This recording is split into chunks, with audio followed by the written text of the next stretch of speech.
are rolling. The stream is live. So, welcome to part 3, episode 34, I think, of story mode. The Tower of Pestilence. Ooh, oh, that's interesting. It's already connected to my YouTube channel. Interesting. Sorry, I was looking at stuff. But anyways, fun fact question for the night. Is there, or was there, or is there still a mentor in your characters' lives that had an impact on you for positive or negative reasons? And how has that changed your character? I don't think I've asked a question like this to your characters before. So I'll give you guys a couple more seconds to think about it while I pull up the Google document, which I forgot to do for some reason. Shame on me.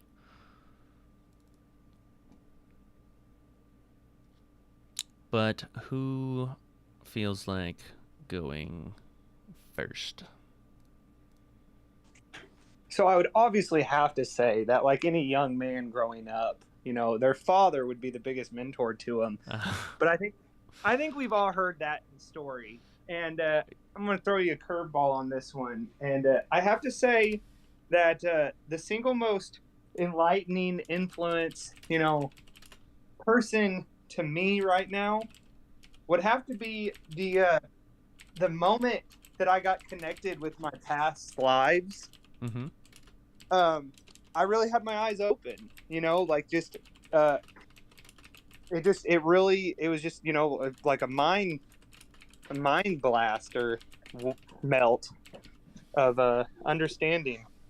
And I'm sure I don't even feel like I understand it that much. There's just like all this stuff that I'm still trying to weed through. Yeah. So, thank you for stepping up, Josh. But yes, so Blibdo Pull-Up meeting the other Blibdo Pull-Ups in this avatar-ish like flashback, turning around and seeing the Mambo conga line of previous avatars was formative for you. That was life-changing. Yeah, I'd have to say. So was it life-changing in the sense that you didn't realize you were on a path, you didn't realize you were part of something greater than yourself until you witnessed that moment, that actualization? Yeah, I mean, I honestly think you could describe it any way you want to. I mean, you think, I mean, don't we all think we have an understanding of our world until we realize we don't? I mean, it was just like you thought you knew, and then you're just like, bam, I know nothing. So Got a glimpse outside the box, so to speak. yeah, absolutely. I mean, Have you been able to share any of that with your compatriots that now that you've had your third eye opened? Or do you think it would be too hard to explain to them? Like they couldn't fathom the depths of this. there, you got to pick your crowd. I think some information you share, other information you try to work through yourself at times. Sure. Okay. Well, let's see. Let's move on.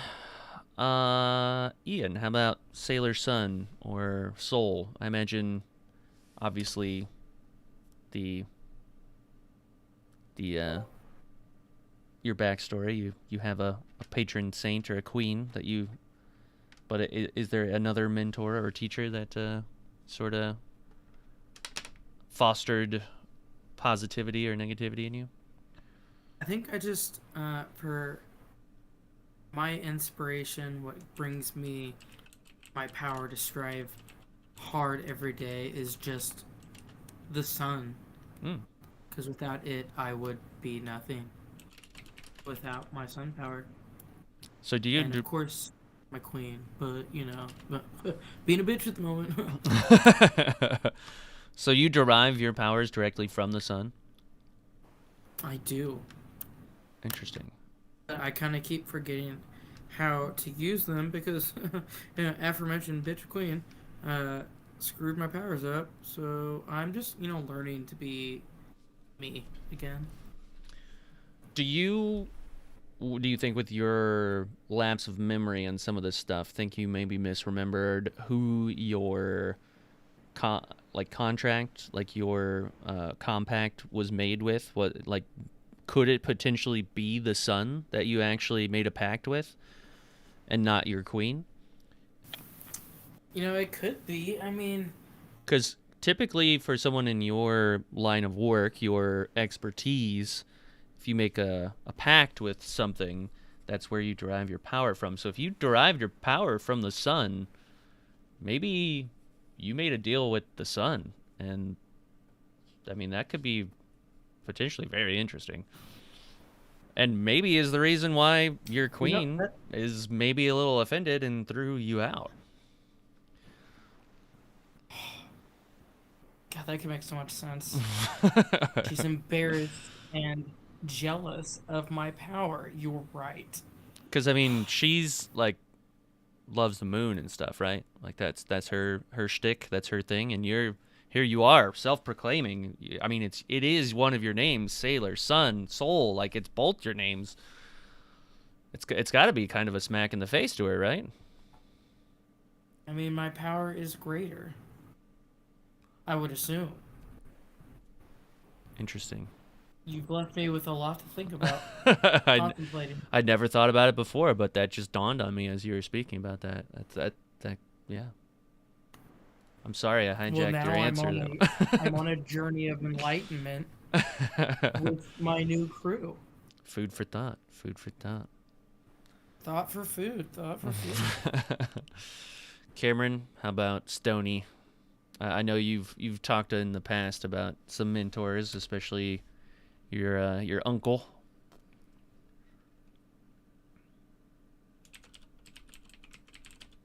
Did we lose Stony?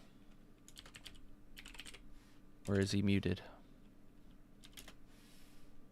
That's okay. We can come back to Stony. Jared, we'll jump to Tyrell. Is there any mentors in Tyrell's life? The one that comes to mind would be, the great elder Adoy. How do you spell that? I'm sorry.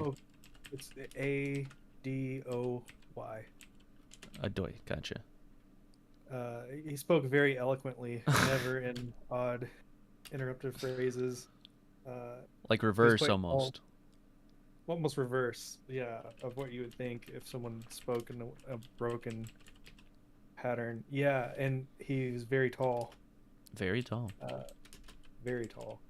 But that wasn't what was impressive. That's just his appearance. He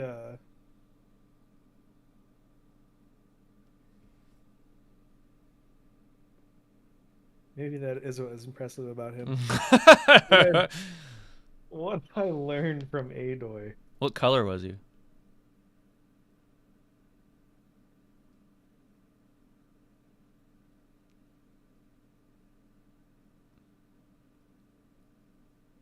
I don't see color. Oh, okay. Gotcha. I was just wondering if it's going to be the opposite of green or... No. Okay. I don't know what opposite of green would be. If he would have... Depends on what color spectrum you're using, yeah. Yeah. Boy. It's okay. It's been so long. Not relevant. Didn't mean to derail you. Just... He held such weight. Trying to get such a strong mental image of this Adoy guy. Mostly, he taught me how to read. Taught you how to read. And he always wanted to teach me how to speak so eloquently as he did. And every once in a while, I may have a burst of imaginative genius in my colloquial abilities, but mostly I didn't get through all the lessons, right? So he died Oh, before damn. before we got to the final lessons.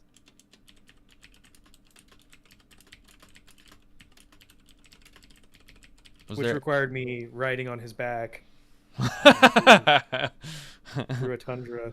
Was there ever a moment where you knew just somehow that your friends were in danger and he encouraged you to go and save your friends and throw caution to the wind even though you weren't ready for it?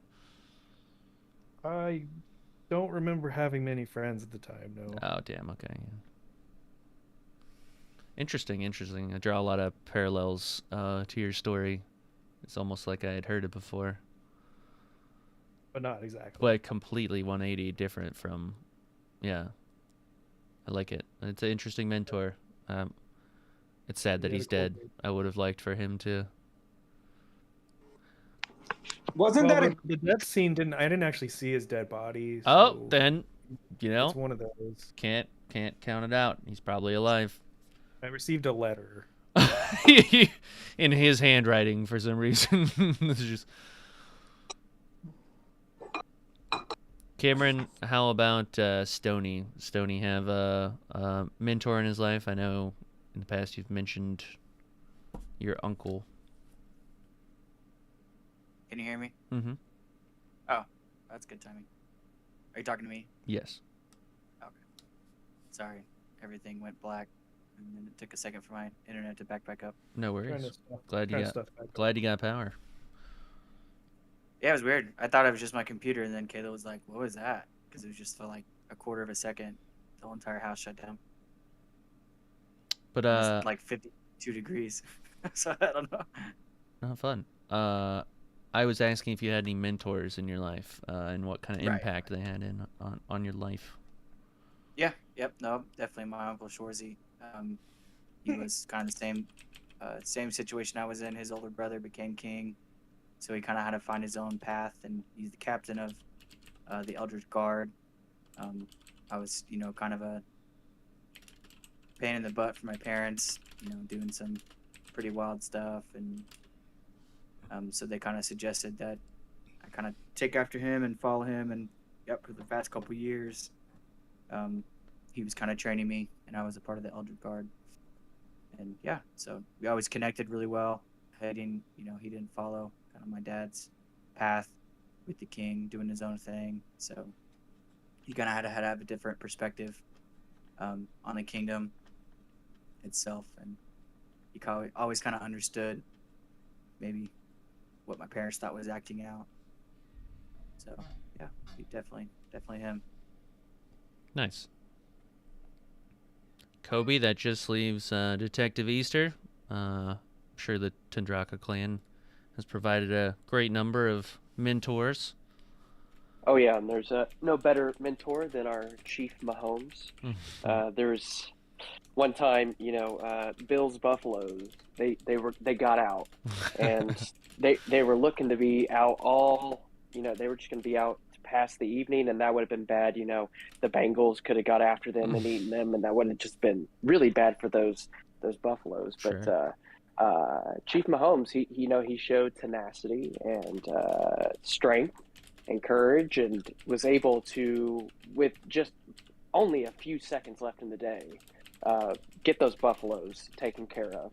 So, and got them back safely. So that was, just seeing that no quit until the end was, great to see, and stuck with me. Were these were Bill's buffaloes somehow like trolls? Like they would turn into stone if they weren't back in their pen by daylight? No, there's just Bengals that were nearby, and Bengals could get after you and eat you. So you don't want that. That there was some rams nearby that had been, the Bengals had been feasting on, and so yeah, we were just worried for the Buffaloes. Sounds like a insane rivalry between the local populations of wildlife. there's some pirates that get in on it as well. It's people are very patriotic about it, and there's some birds. What a lawless land of just that's a very interesting ecosystem. I mean, Yeah. it almost sounds like there would be affiliates of those groups that would maybe bet on those. It would be entertaining enough. I'm sure people would be willing to, put some wagers down for Sounds like good sport. Sounds like good sport. Yeah. It's crazy enough, though. The zebras seem to be just fine out there. They don't get attacked too much, but they seem to occasionally lose their way. But That is interesting. It's almost like they sort of regulate everything, or they're somehow the overseers of it all. That's yeah. Huh. Very curious. Very curious. All right. Well, that's the fun facts for tonight. That then brings us to where you guys left off last time. We took a week off, but just to catch you guys back up, sort of rehash some things, you finally made it to the top of the tower. When you did so, you placed the blue flame lantern in where the sort of larger lantern of the actual lighthouse was. Is that too loud for anyone, the effects volume? Josh, primarily talking about you. Yeah, I can never hear it. I mean, yeah, it's pretty loud to me, but it doesn't. I could just turn it off completely. That's about right for me. Okay. Is it loud for you because you have the volume on the, like, I don't know. I looked at that, and I don't have you up any louder than anyone else. Like I don't. All of y'all's settings are exactly the same. Just for some reason, when you play those sound effects, it drowns out everyone. That's weird. Super crazy. I wish I could figure it out. That's all good. We'll figure it out one day. Not to worry. I'm sorry. It's all good, man. We're just glad you're here with us. But yes, to rehash, catch you guys up. So you had ascended to the top of the tower. You had put the lantern in the main lantern space where the other portion was broken. It kind of illuminated a little bit, but there's not really much that happened up here. There was no big grand reveal. The ghost didn't reveal itself. You guys managed to avoid activating the tower. There is a rolling storm coming in. You could see some heat lightning off in the distance. Dodged some zombies, found some interesting things down below. You didn't mess with any of the electrical equipment on the story just below this. You remember there's a cave down below based on the schematic and the notes that you found of Jace's journal. So it's pretty much up to you guys how you want to proceed here, what you want to do. You can descend out the tower and stroll back to your city, Nicanthes, or explore around a little bit more, or explore the cave, or finagle with some stuff in the building. But I'll leave it up to you guys and what you want to do if you want to discuss. I think we ought to go and synchronize all the electrical switches. Now that the main flame is lit, we can at least see what they do. And if there's a storm moving in, we might be able to harness electricity or something. Isn't the purpose of the electricity to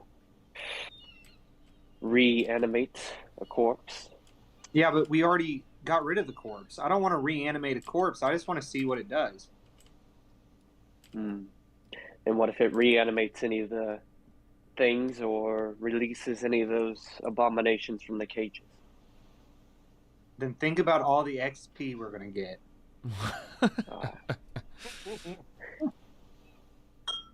I don't think about just murdering things that are out there. If they're dead, let's leave them dead. Nick sort of chimes up and says that I think they're technically undead.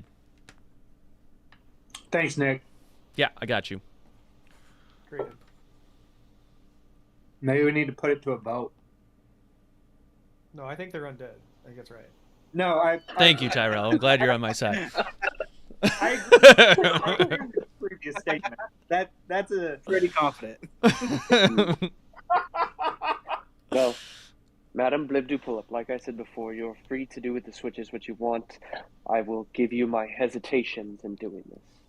I will not stop you in trying to do this, but I do not think that it's wise. Can't we like capture some lightning in a bottle? That's what I'm thinking. Like, we've got a whole alchemy set downstairs and a whole slew of things. Let's go have some fun. Just to chime in here real quick again, hi Nick, yeah, your friend companion here. You can just buy lightning in a bottle in Icanthes. It's pretty commonly traded. I mean, the whole city does run on it, so. Yeah, but have you ever made it yourself? I can't say that I have, but the chances that this old rickety system in this Life is about experiences, okay? If you got to have them, or else you ain't living them. So yeah, you know what? I think you're right. I think you should experience it, because I am sure lightning coursing through your veins is a hell of an experience, and I, for one, would very much like to witness that. I ain't scared. Yeah, I think we did what we were supposed to do with the whole blue flame thing, but I definitely want to check down in the basement / cave thing. Yes, I agree that should be investigated. Okay, creepy basement. Got it. Do we Because electrocute remember, we're ourselves still here to find... before or after we go in the creepy basement? I don't know Let's why just do you guys are all After. jumping to crazy conclusions. We don't even know what's going to happen. We just flip all the switches in the same direction, see what happens. Do you just go into any sort of workshop and just press all the buttons until something happens with the machinery? Yeah, most of the time, yes. You'd be amazed of what I've figured out by doing that in real life and in this story. Well, here's I do have a few real life experiences doing that, Koei. We do all the investigation first, and then we start from the top with your switches, and let's just make sure the last switch is the bottom one. That way we can get out of the building when you flip it. This guy's got a good plan. But that's after we do the rest of the stuff we want to do first. Nick says, so this switch over here, which way do we want it? Line. It should be on. On the line? Isn't line on? Now I've forgotten my switches. He says, It's like it's online. well, this one's set to the circle. So you want me to throw this switch? You want me to throw this switch over here?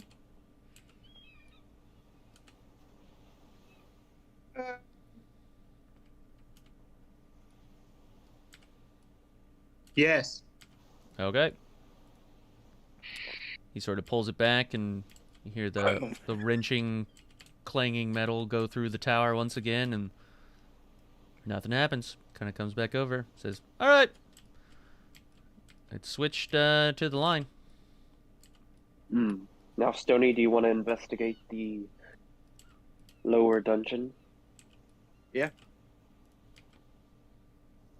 All right, cool. Let's do Yeah. it. I'll go with Stony then, if anybody else wants to join. Okay. Yeah, I'm gonna go along. I just want to flip the switches. Sure. So we'll go back down sort of piece by piece here and make sure you guys... Wait, did we investigate everything up here, guys? Or did we check everything? You've only seen the switch and lantern portion. Well, can we look around before we just leave? Sure. Where do you want to look? I don't know, out that big window, maybe. Like that. That's talking about. that's where the lantern thing is. But you can go on the other side here. Yeah. Sure thing.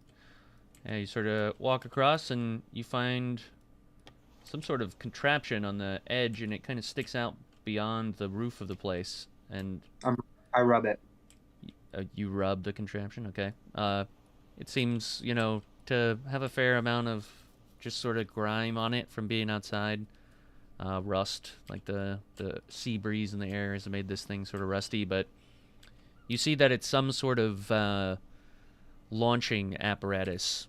Like you would load some sort of coil into it or something, and it would throw that coil up and into the air. Hey, Tyrell.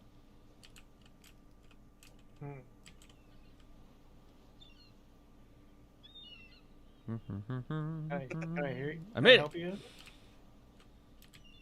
Do you know it? I'm suspecting this is a throwing device. Do you have any idea what it would do? A throwing device. That's what my inner voice is telling me. Tyrell, you see this, and it is not unlike the wrist crossbow that you have. This is like a scorpion, but it seems to be modified in a way that it would somehow have a thread of some kind attached to the bolt that it's throwing. And oddly enough, this doesn't appear to be like aimable. It doesn't look like it's a defense. It just shoots straight up into the air. Can I walk over and tell them what it is? Sure.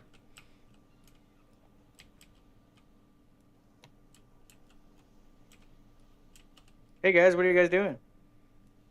Hey buddy, not doing much. How you doing? Oh, you know, just hanging out. What do you got over there? Yeah, I don't know. It's a throwing device.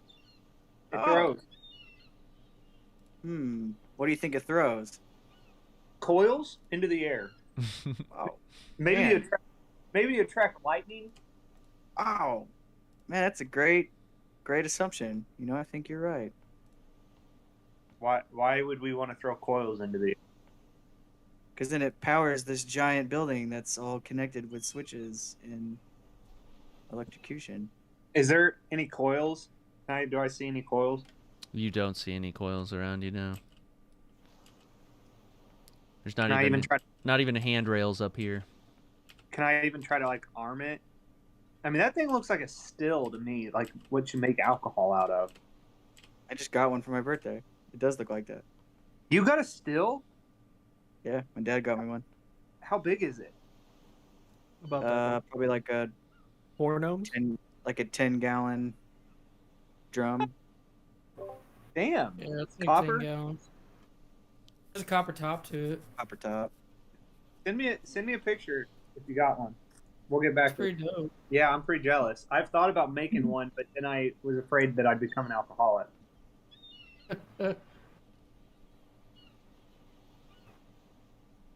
So there's an inner monologue in your mind that says maybe the person who created this scorpion just didn't have the same props or materials that you would normally encounter, and just needed something that looked sciencey and mechanical, and just kind of hobbled something together. I figured that. I wasn't judging. I was just Yeah. stating. But yeah, there's like a crank you could wind down the spring, and sort of, you know, load the bolts, but there doesn't appear to be any sort of wire that you can attach. There's a very clear sort of slot for it to go in. Yeah, that wire's down there on that second floor. Oh shit, is it? Yep. Well, let's go get it. I mean, are you Tony? Why don't you want to try to play with the electricity? It's obviously here. We should play with it. Yeah, we can dick around with it in a little bit. I just figured we'd check out the basement first. Yeah, we can gather materials and then come back up. Maybe once the storm gets here. Yeah, storm's not even here yet. Shit, yeah, you're right. All right. Can I search for anything else? Sure. You kind of look around, you walk very carefully, knowing that, you know, most of this place has been burned at some point, but actually the top level appears to be mostly untouched. The fire happened in the area below the lighthouse, and the flames clearly didn't make it up this high, but you sort of circumnavigate the top, and from where you can see, you can't really see much, but you can kind of peer out over the edge carefully and look up and notice that there are more lightning rods. Like this building is meant to attract lightning on its own, even without the help of the contraptions. So it could conduct lightning at any moment, but it appears as if the sort of scorpion, the modified scorpion, is meant to increase those chances as much as it can. So Awesome. with the Well, that's approaching storm, you know there may be a chance for lightning to just strike the building regardless of your assistance in that. So we might want to get off the roof. There's a low rumble in the background as you say that to the group. Agreed. All right, we're going down the floor. So, you guys head down to the floor where you could guess that the lightning in a bottle is made. The sort of top of the elevator contraption, the one that some of you took the ride up and the other ones took the stairs, is elevated to the top. You see the switch. The switch is set to the circle side. The circle side.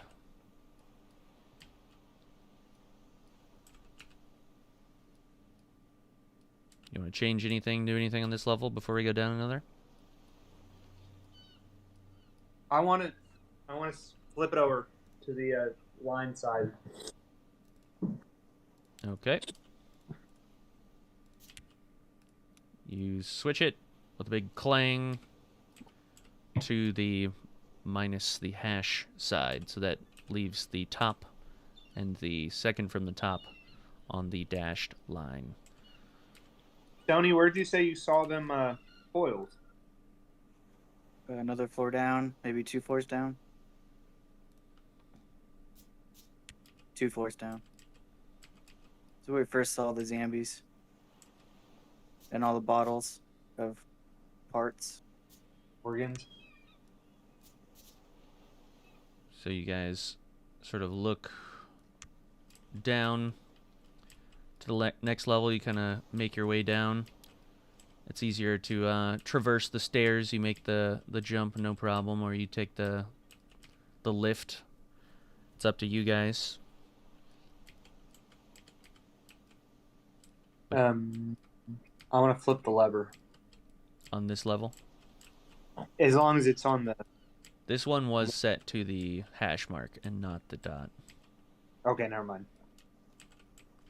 So you guys pass by the desecrated corpse, this flesh golem that was assembled. You guys hacked it to bits, and did any of you take the lift back down, or did you all take the stairs? Stairs. I took the lift. Stairs. I'm gonna... on the lift. It's a leg day, so I took the stairs. Okay. Is there I anything you guys? got whipped. Is there anything you guys want to do on this level? The crates, or not the crates, but the cages on the walls are still groaning with the amalgamations that are still alive, or undead, I guess.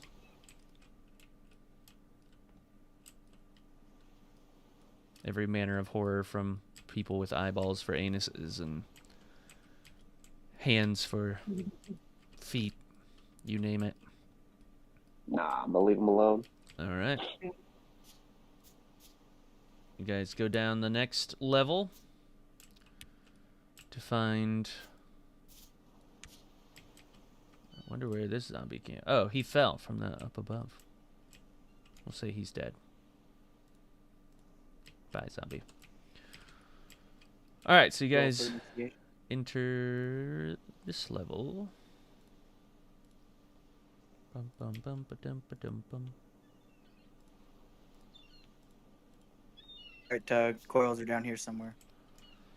So yes, you've seen them before. It's almost right in front of you. When you come down, you notice the coils right here on the shelf in front of you. Stony, right where you remember them being. Am I on mute? No. How many coils are there? More than you could need or want. There's as many as you could ever use. And can I go pick one up? Yeah. What exactly is it? When you say a coil, is it just a coil of metal? You pick it up, and it is like a spool of copper wire, like thin copper twine. Okay. If you're gonna make that work, though, you also need to find a bolt to attach it to, which I have not seen one of those. The bolts were upstairs by the scorpion. That was the one thing Oh. that was sort of on the wall by it. Cool. There you go. You could grab one of those on the way up. Yeah, I mean, I'll take a.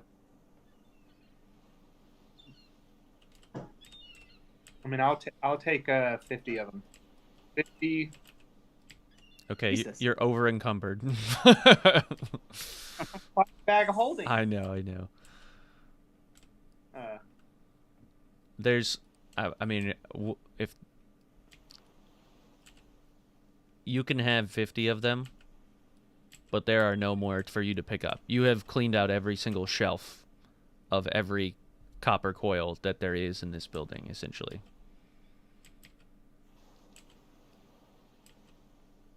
okay. So you can see they're on this shelf, they're on this shelf, they're on that shelf. There's like 3 sets that had copper coils. But yes, between all of them, you have 50 spools of copper wire. You can be lit up like a Christmas tree.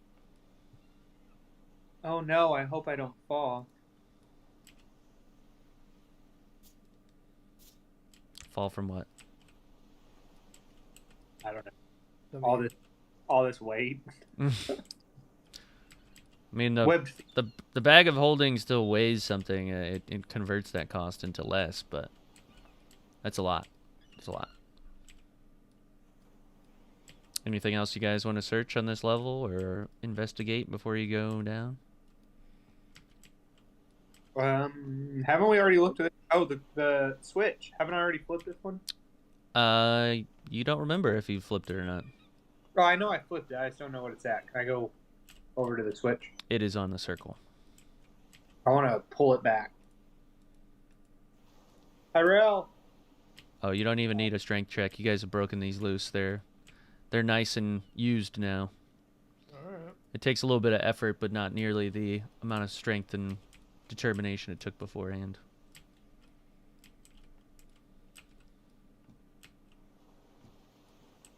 Anything else? Nothing?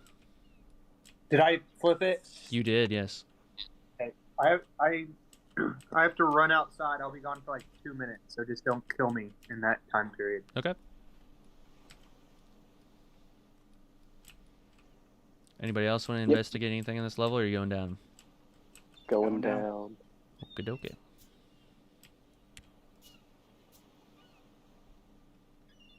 Beep, beep, beep. All right, you guys are back at the base level.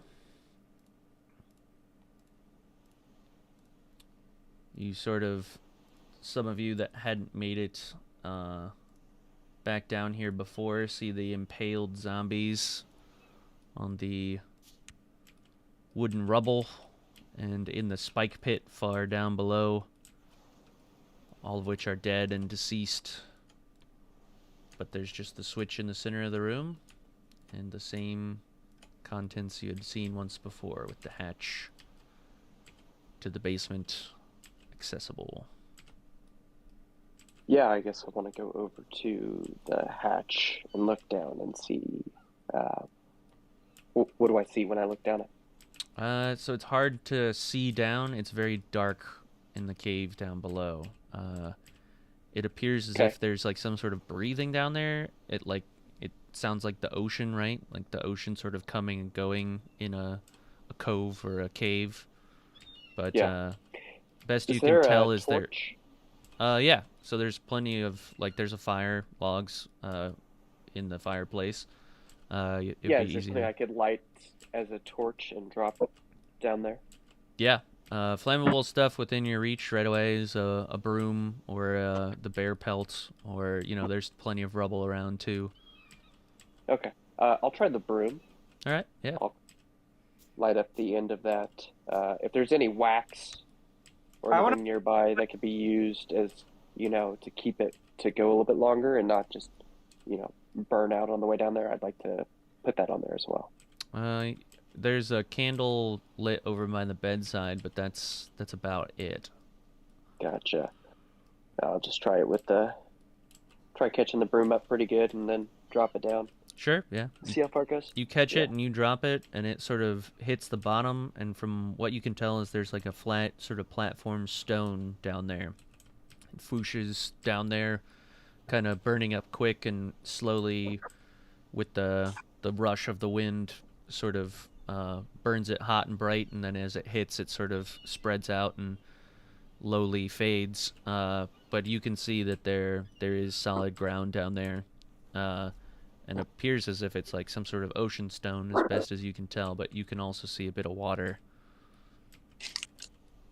Okay, well, I'm gonna start going down. All Can I right. flip the, or make sure it's on the same? This one is on the circle. All right. I just want to run really fast and jump down the pit. Okay. Well, why don't you wait to do that till we're out, and, like, prepared for it? Fine, I'll wait. My turn. No, I mean, why don't we do an investigation first on the way out? Then you can flip the switch. I haven't flipped the switch. Did you just say you wanted to run and flip the switch? No, he said he No! wanted to run and jump down the pit. Yeah, I thought he was gonna jump on top of me. Goomba stomped me down there.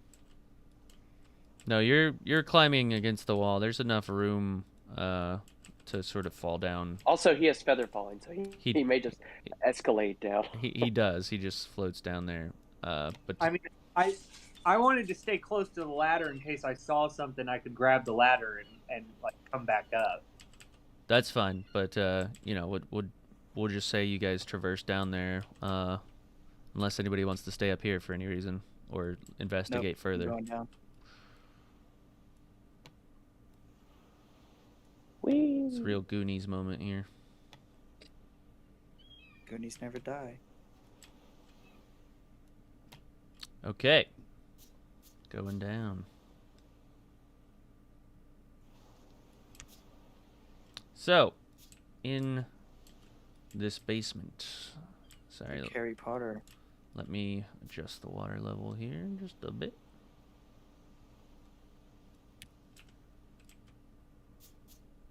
Right about there. Alright, so in this basement, in this very low lit area, you sort of hear this breathing. I swear to God, if this thing is going to drop on me every time I move, you guys.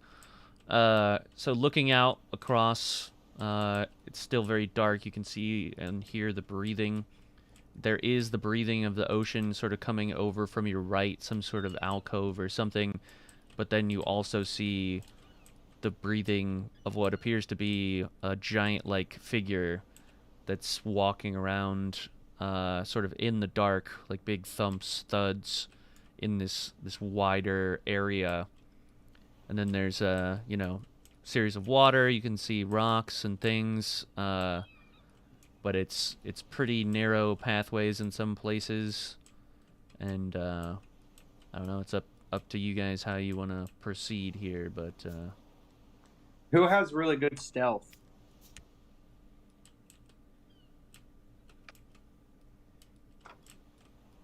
No one?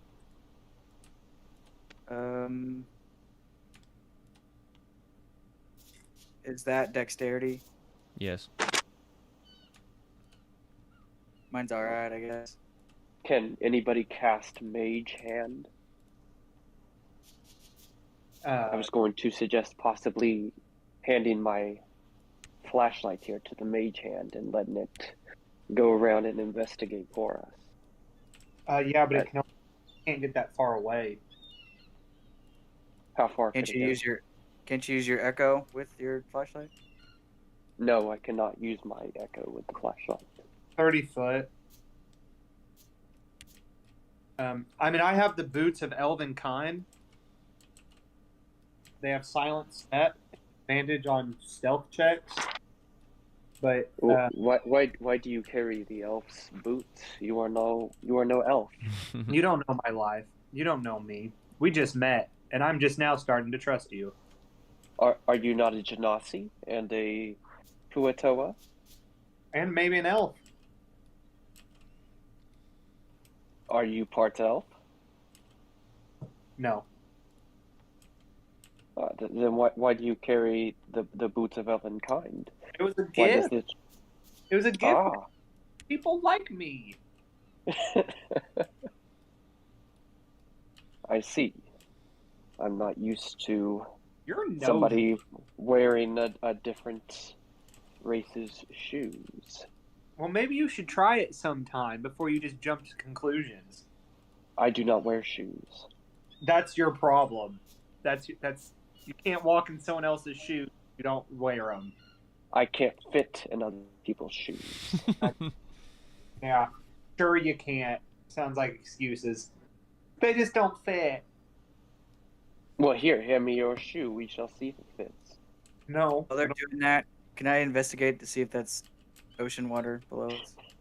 Yes, from the scent and the smell of it, it is indeed ocean water.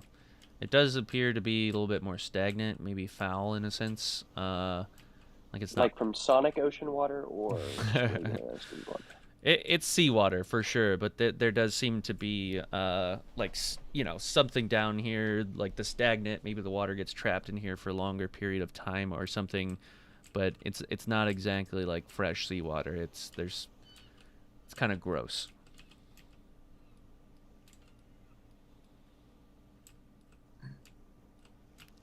You don't Does it know. look poisonous?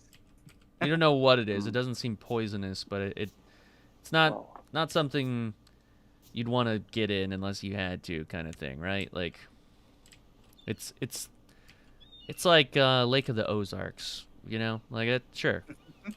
Like it's a little worse than that, but 25% pee, 25% beer. yeah. Seeing that no one's gonna head across, I'm gonna head across. Okay, I'm which pretty dexterous. you gonna go across this stone portion here? Yeah. All right. But yeah, no problem. You sort of walk out. You do notice that the walkway is a bit slick. Like this water could and this cave appear to fill up in different heights. So there's a bit of algae on the walkways here, but you're sure-footed and careful, and yeah, you get to the point to where you're gonna have to jump across or use your echo.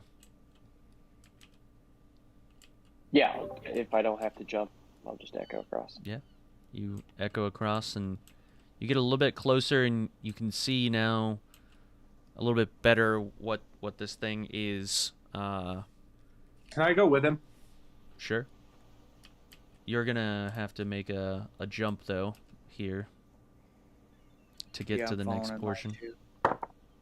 Or wait I'll my reach out turn. I'll kind of setting myself to try to catch people as they jump across. There's really only room I for too would two like to follow. two people here. Right, yeah. Okay. Just kind of go in line. Sure thing. But yeah, if you're gonna jump across, Tug, go ahead and give me a athletics check What? here. 12.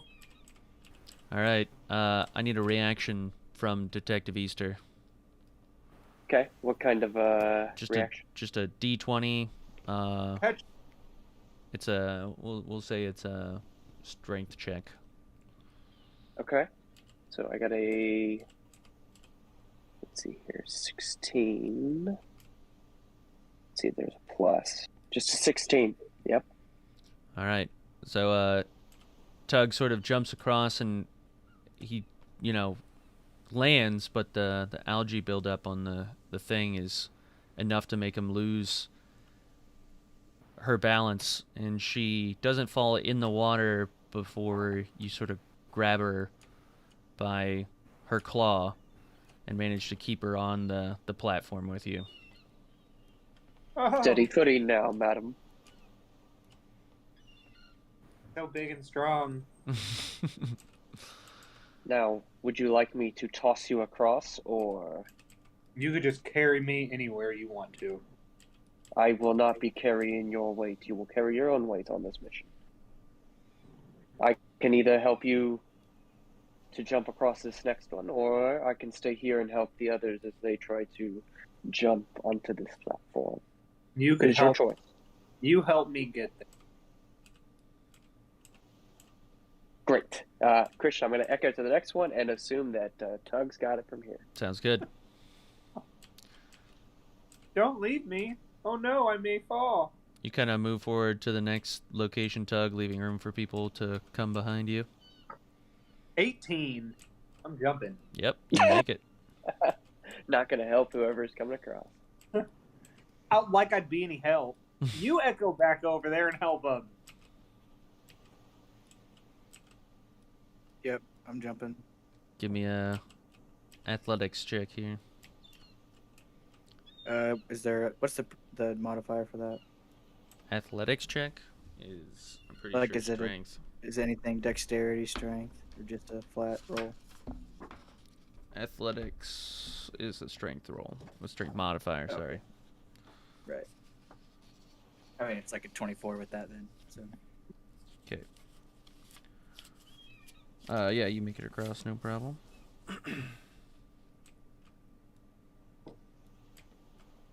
Detective Easter, from where you're standing, you can see this sort of hulking thing. It's so big that it actually has to kind of hunch over the cave sort of top with all the stalactites. Keeps it somewhat encased in this area, but it just seems to sort of be aimlessly wandering around. You see it rummaging through piles of bones in no particular order or anything. There's a large number of mushrooms around, like fungus, multicolored, that's growing. You can see a pathway sort of offshoot over to the right, and over to your right you can see a little bit more of an alcove where you can hear the occasional sort of ocean crash, as maybe that's where the cave entrance is. Yeah. What's this pillar to the left? This pillar to the left it goes all the way to the ceiling. It's kind of craggly, but you may be able to like hang on to the edges or something based on the flat rocks that are sort of protruding from it. But it looks like you would have to swim over there or something, unless you used your echo. But yeah, you see a number of different things, stalactites and stalagmites that ascend and descend, and it looks as if there's some debris and wooden stuff that you could maybe traverse over to the other sides, or stuff on the walls that you could shimmy across. Okay. Well, I'm just going to move forward at this point. Sure just thing. Going to echo to that platform. Not move. At this point, too much. Not touch these mushrooms. Yeah, at all, so. you're fine. You don't need to make a stealth check. You put your echo right behind the sort of stalagmite here and just hunker down for now. Yeah. The creature seems to be hunched over, rummaging through the bones, so it currently has its back to you. How about the rest of the gang? I would like to leap after. All right. Go ahead and give me a roll as well. Sure thing, Stoney. You're fine. You're ready. Or it's the one time I get it. A 20. Hell yeah. You land very gracefully, almost as if you had a ring of feather falling. But it's all natural, baby. Just by the sun. All right, Tug. You're going to have to move forward to make room. Yeah, I'm gonna run and jump. Well, run and jump. Not what I'm gonna jump. Sure. Give me another check. Well, 11. All right. But I get a +1 to Strength. saving throw. You do. But you sort of jump forward and smack the rock and slip like you did before, but Detective Easter has his back, and you sort of claw and grasp at the stuff, and it's not a splash, but you sort of slowly slip into the water down below. You feel the water sort of fill your gills. It's not great water. You can breathe this water, but it doesn't feel great. And right to the left of you is a skeleton. But you also notice some movement around in the water, and it appears to be humanoid. It's hard to tell from where you're at, but something sort of scurries away from you And it didn't appear to swim. It appeared to almost crawl across the bottom. Okay, well, I'm going to get out of the water and pull myself up. So the rocks are very slick, and you can't seem to pull yourself up on your own strength, but you sort of look back at the column where you guys first landed, and you see a series of sort of sloping rocks that you'd be able to climb back up on, unless you could find another way to reach to the top. But yeah, you can. Let's see, where is the status? Fly. Here we go. Not what I wanted. There we go. Yeah, so you're sort of swimming at the top right now, so they can see you. Well, could I not just swim over to where Easter is and be like, could you help me up? You could do that, sure. Hey, Easter.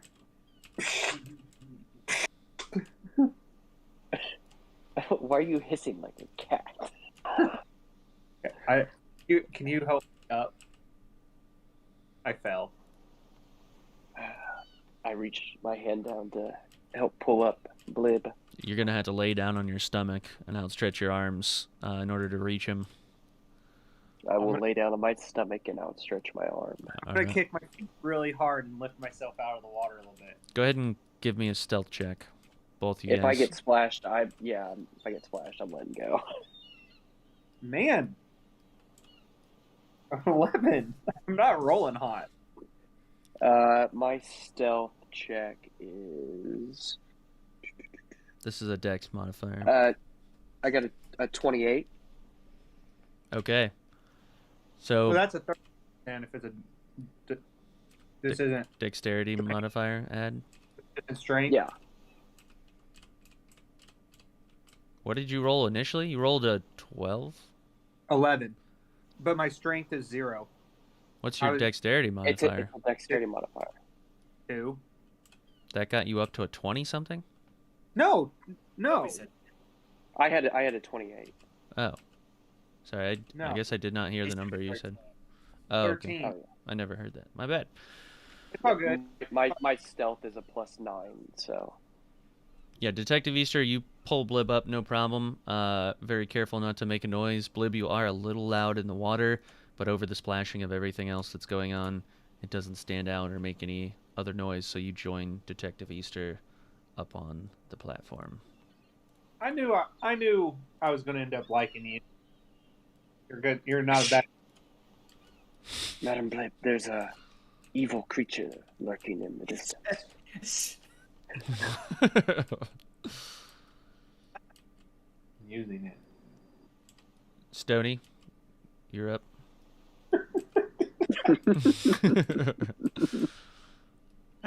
Yeah, I'm jumping. Give me a roll. It's even better. 26. All right, you make it no problem. Soul, what you got? I'm going to jump 9. Ugh. All right, Am you I ready to catch? give me a reactionary strength roll, yeah. Ugh. 7. 12. All right, you go to try and save Soul from her fate, but she falls into the water. Soul, you find yourself next to a skeleton as best as you can tell. It's kind of hard to see in the murky water. But if I remember correctly, you're not a great swimmer either. I am not. Yeah, I'm going to remember that and thrust my trident down and see if she can grab hold. All right. I thought you were just going to finish her off like, what? I also thought you were just throwing the trident down into the water. Could you imagine where this game would go after that? The sea has claimed another one. Taking you guys out one at a time. Damn, guys, we lost her. I don't know what happened. I tried. Let me just wipe off this bloody trident. All right, Soul, give me a survival check to see if you can see this this life saver, this life preserver enter the water here. Survival is a Can I wisdom cast a modifier. spell Sure. instead? Yeah, of course. Cool. I'm gonna do Thunderstep, Okay. which allows me to teleport myself to an unoccupied space within range. Sure thing. Cool. Sorry for everyone around me. That's within 10 feet of me. Sounds like a really loud step. Oh yeah, maybe I shouldn't do that so we don't get. You cast it. Wait, if it's underwater, is it going to be a loud step though? It won't be as loud, but it's still it's a sound. Okay, I'm gonna cast it. Yeah, no worries. This is the decision you made. We'll see how it goes. But This is gonna be fun, guys. where are you occupying, or where are you going to occupy, and what's the radius of this thing, so I know who's gonna potentially. It's in within 10 feet. Okay, yeah. You could either teleport back up to the rock where you jumped, or just on the other side of Stone. Yeah, I'm gonna go just the other side where I'm at currently. Yeah. Okay. What is the sort of radius of this thing? Because I imagine it does thunder damage or something to the people, right? Yeah. Does 3d10 thunder damage. Crap. It can be heard from to 300 feet away. You're gonna blast me off this rock into the water and be loud as fuck. That's what's gonna happen. Yep. I heard the comment you made about killing me with your trident.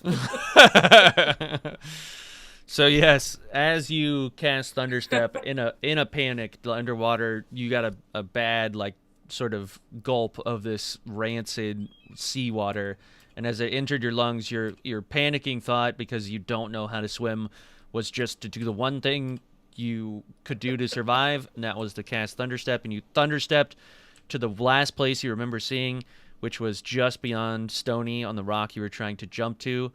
Thankfully, suddenly you sort of, boom, like blink of an eye, show up on this, but the sort of Thunderstep of you doing this displaces almost a huge portion of water. Like there's a second where the water disperses and you can kind of see the ground, and it pushes the seabed apart and moves the skeletons down below. You see the like seaweed and everything brush back, and then there's a big like return of the water as it sort of boom, and then the boom sort of hits and echoes entirely through the chamber.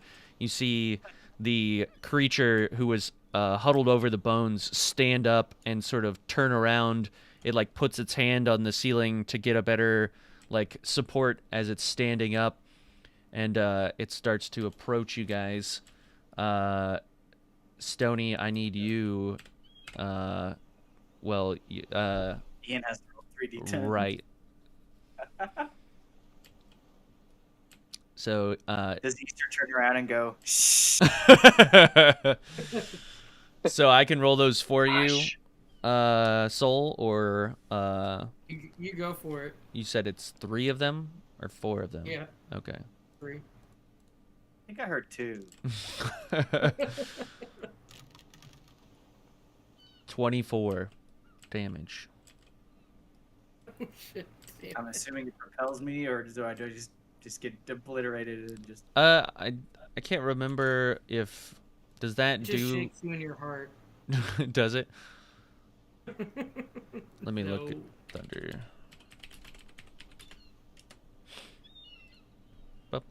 Thunderstep 5e. You need to make a Constitution saving throw here, Cameron. So go ahead and make a D20 Constitution saving throw. I haven't had to use Constitution in a long time. 16. So Ian, to build your Constitution check here for your spell, what's your spell casting? Is it intellect or wisdom or charisma? I think it's Charisma. Yeah. Okay, Charisma. so 8 plus your charisma modifier plus your proficiency. What does that put it at?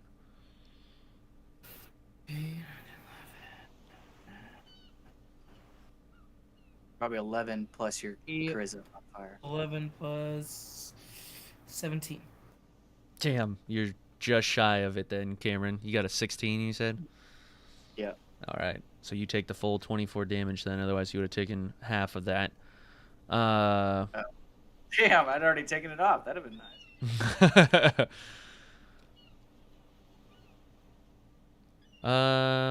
Yeah. Da. He was loud as shit. Can I just, what the fuck?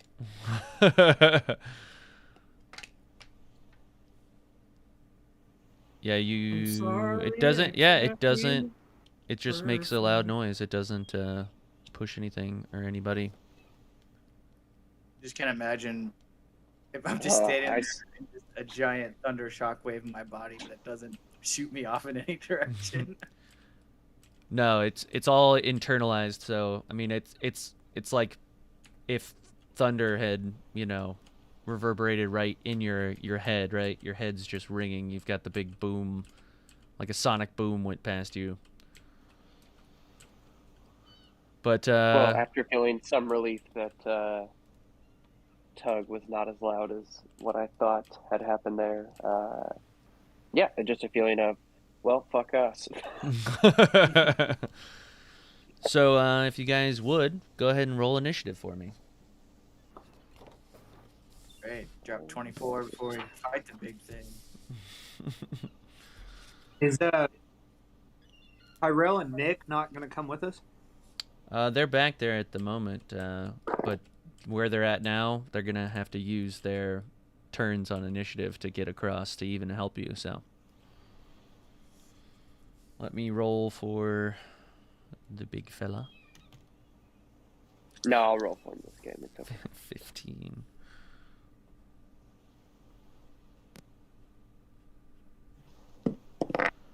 Everybody rolled. Everybody ready? I'll count down from 20, 19, 18, 17, Easter. 16, Tyrell.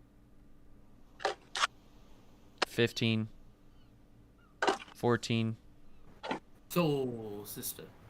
13, 12, 11, 10, Tony.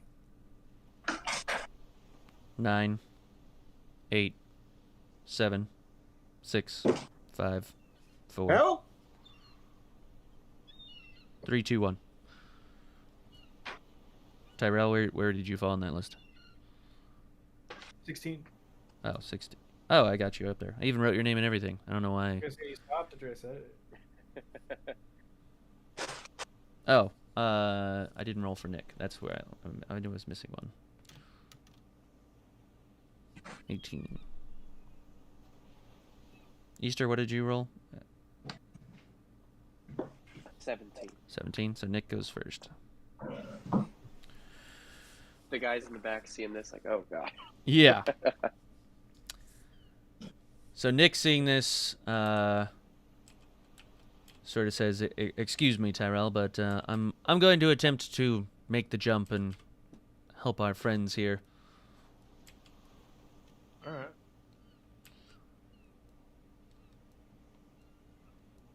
He what is his modifier for? Ooh, he barely makes this one.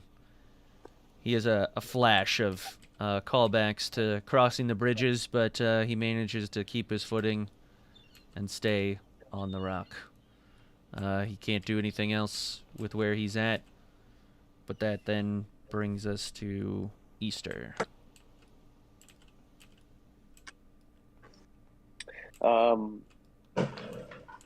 What's surrounding this big troll?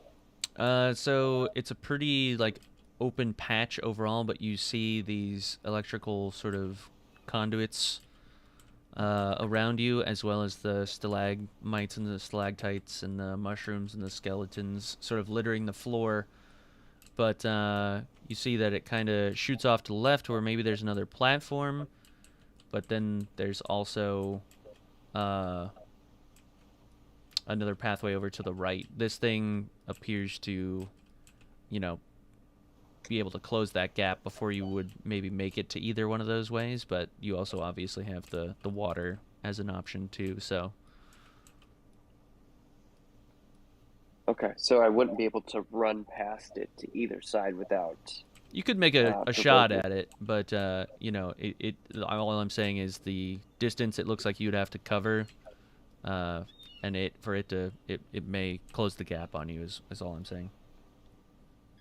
Gotcha.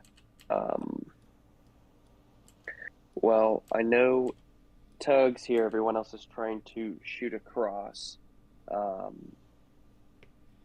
It seems like the best place for everyone else to go is going to be to the right. So I'm going to try to draw its attention over to the left. So I'm going to sprint over to the left side. Sure. Yeah. So it's still sort of gathering itself, and it is a little bit slower than you anticipated, and you're able to use one of your actions to make the move and get all the way around. And you can see that it definitely, you have its attention. Its first sort of step that it makes is in your direction. Yeah, what can I recognize this thing as anything?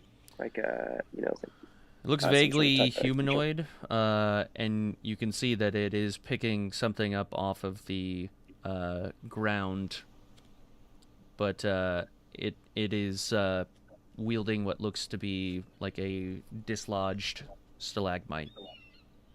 Gotcha. I'm going to use my Dragon's Breath Okay. on it. And so this Dragon's Breath, let me look up stuff for it. Okay. So this one, Christian, is a Constitution saving throw that I need you to make. Okay.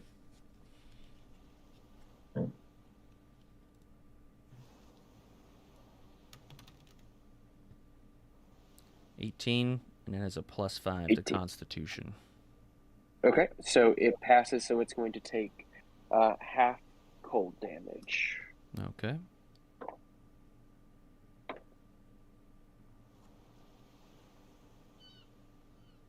So it's only going to take 2 damage. I rolled really poorly on that, so.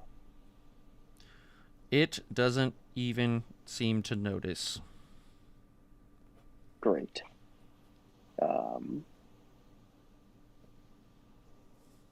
Then what I'm going to do is produce my echo Sure thing. right up against it in combat range for Okay. melee All right. as my bonus action, and then I am going to attack. Okay. So you're going to trade places with... you're going to attack with your echo. Sorry. I gotcha. I'm gonna attack as the echo's location. Yeah. So my first roll is a 24. It breaks armor class. Okay. And I did 6 damage with that hit. Okay. And then I can use my final attack here. It's already, you did one attack, my bonus action. And you moved. That attack and a movement. Yep, I have one more attack that I can do regular here. I got a 23. That lands. Okay. This time I did 10 damage. Oh, sorry, 12 damage. Okay.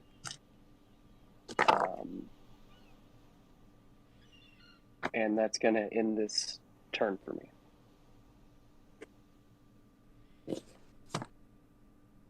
Okay. So you were just attacking with your silver dagger, I assume? Yes. Gotcha. Yes.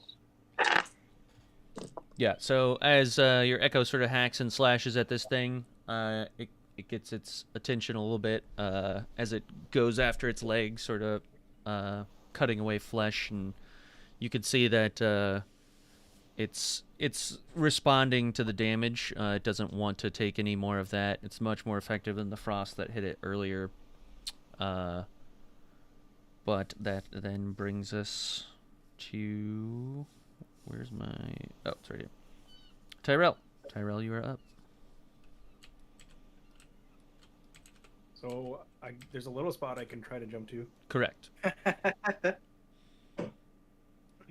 want to make that athletics check? That's a 9.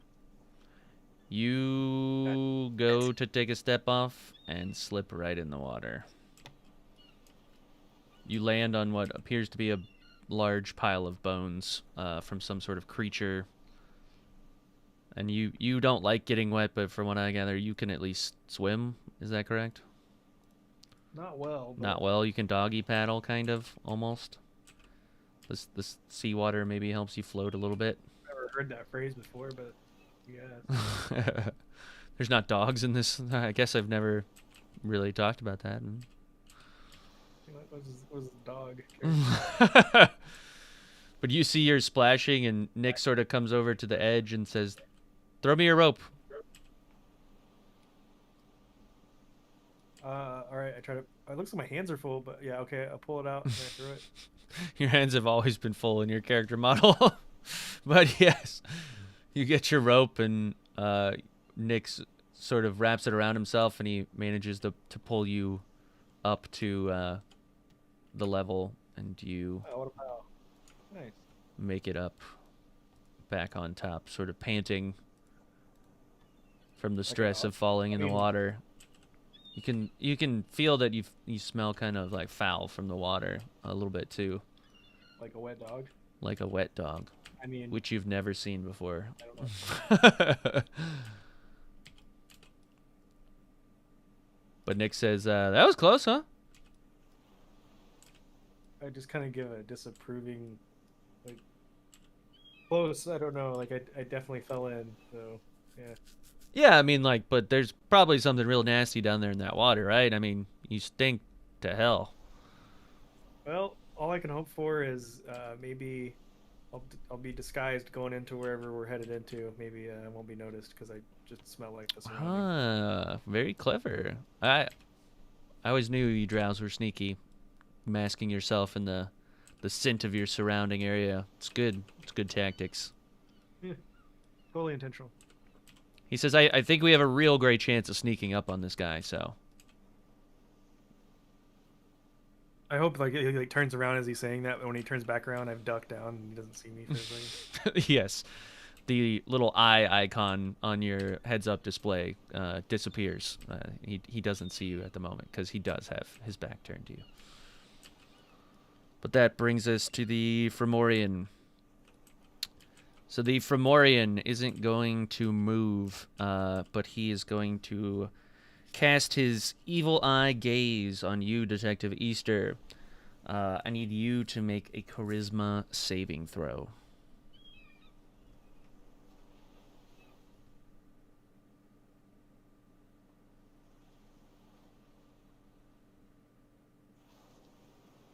You're on mute, Kobe, if you don't know. No, I was just finishing up looking at my total was 19. Okay. You succeed the evil eye. You're going to only take half of the psychic damage here.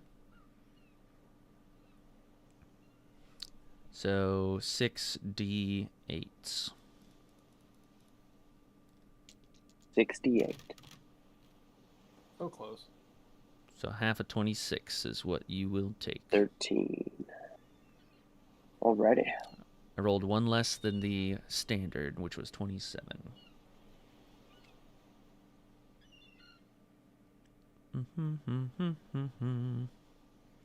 Okay.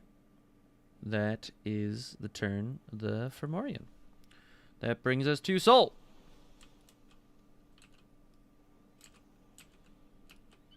Soul, you got I another... would like to jump forward. All right. Go ahead and give me the check. Athletics. 17. You make it, no problem. Huzzah. All right. You got another action here. You can kind of close the gap a little bit more if you want to move forward with your movement. Yeah, let's mind the gap. But yeah, you sort of make it up to the mushrooms, and you see its attention is focused on Detective Easter.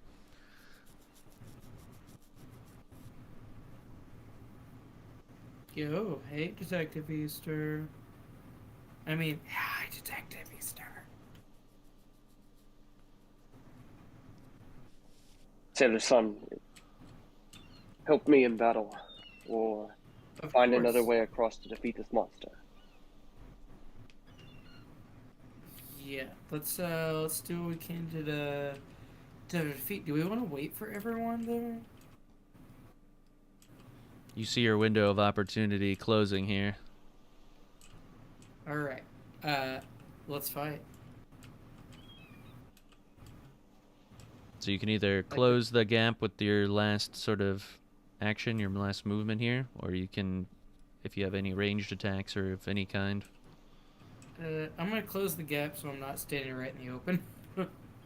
So you're gonna come up to the monster as close as possible. Get Gotcha. really close to it. I'm gonna hope it's really dumb. Its attention's not on you. It hasn't noticed you, so you're alongside it. But yes, you'll end your turn right next to it, ready to attack. Next time, Stony, you are up. All right.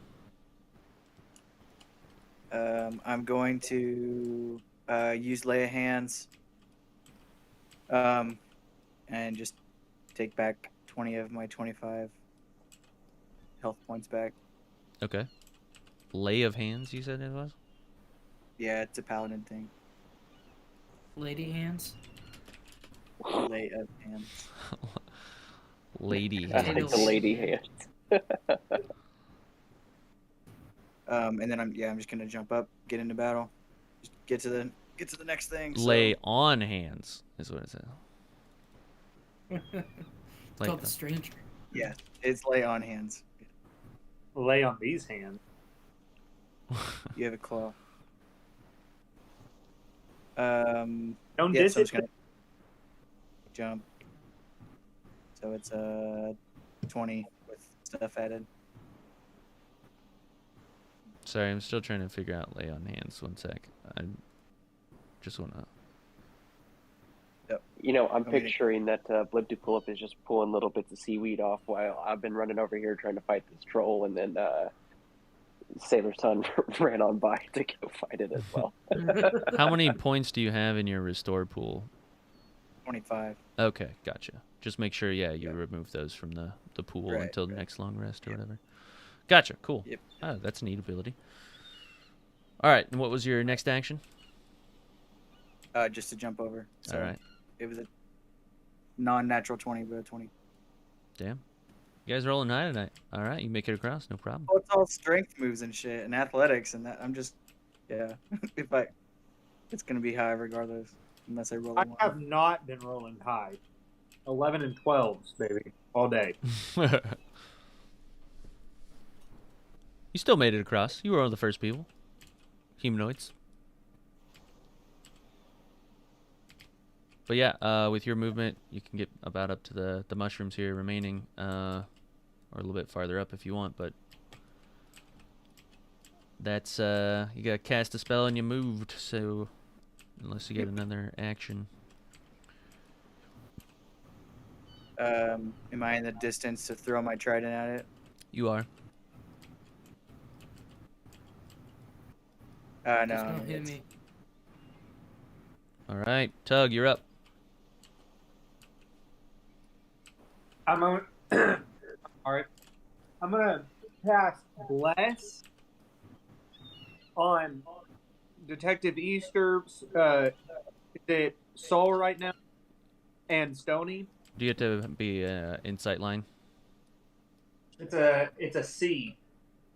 Concentration. Yeah, okay. You're concentrating on the spell, sure. But do you still have to be able to see them? Vision. VSN.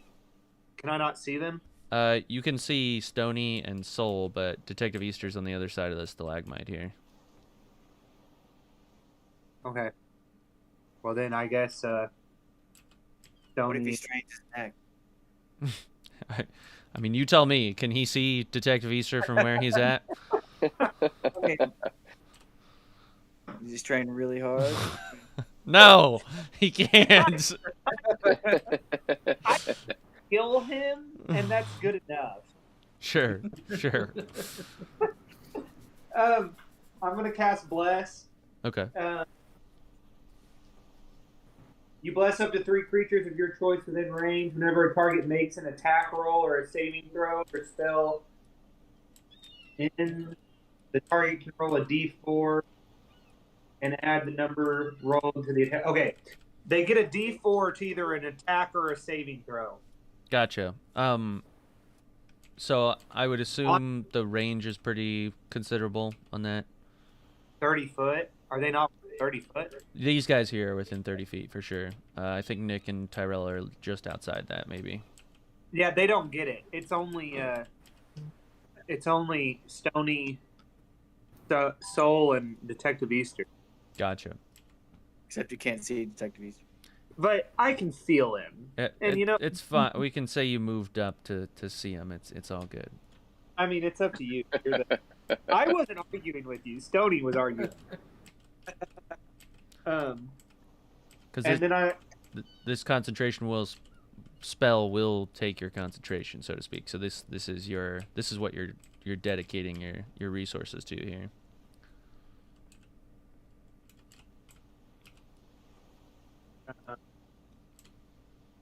So then I only get one move. No, I mean you're capable of multitasking here, but as far as like another spell, you won't be able to cast it. You need to concentrate on that spell for it to maintain its effects. So what if I did a spell first and then did a do I need to buffer or decide which? It doesn't matter. Let's say I move up and then cast that. So that's my turn. But for the future, do I need to, if I wanted to do a spell, do I need to throw out your instant attacks sort of first and then do the concentration spells to follow up? Okay, because I was going to do Aid and Bless, but if I need to move up to see Easter, then let's just say I move up and then I cast Bless. But yes, it's by no means is that a bad move, but yes, in the future, in order to optimize those, use or save your concentration ones for last. That's fine. I can do that. Cool.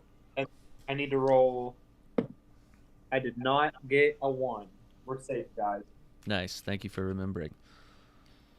All right. I've written it down. I'm trying to I'm trying to grow, okay? You are. You've all grown. Nick's going to try and make the jump. Man, he's barely making these, but he is making them nonetheless. I'm going to go again. And he's in the water.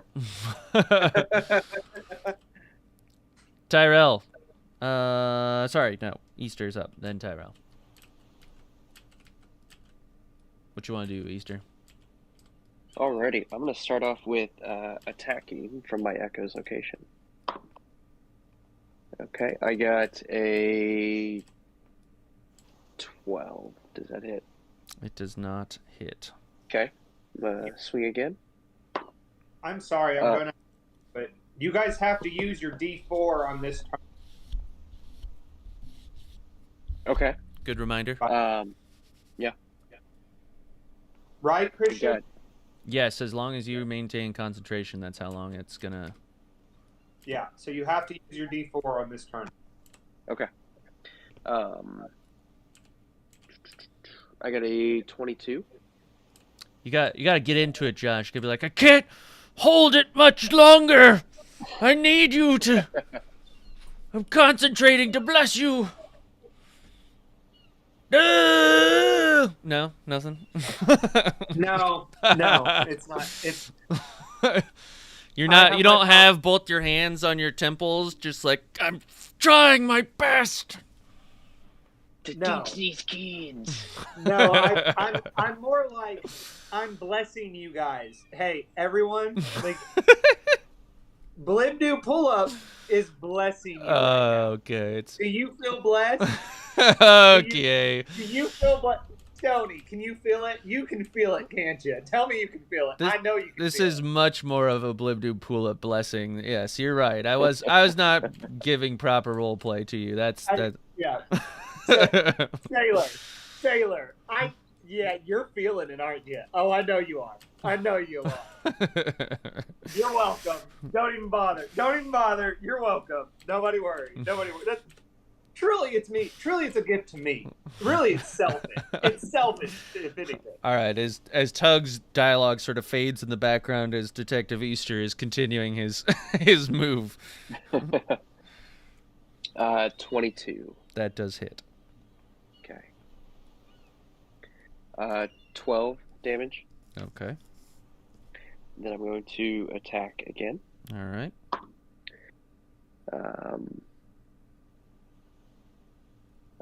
14 before my little inspiration that I might use. I'm going to use my inspiration. I don't think that's enough. It is enough. And it is? It is. Oh, okay. Then I don't need to use that. I got another 12 damage. I'm going to use my once per day action surge and attack again. Okay.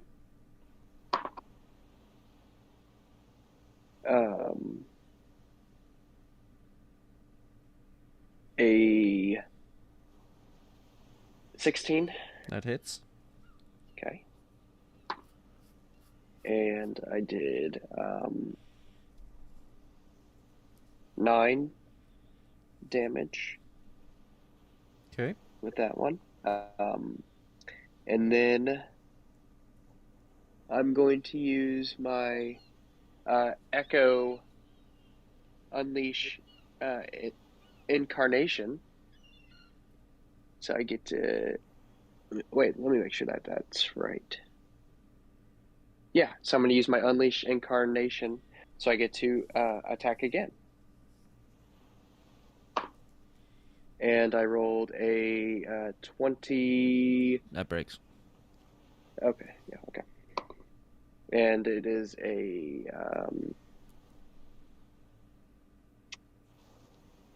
total of 10 damage with the last one there.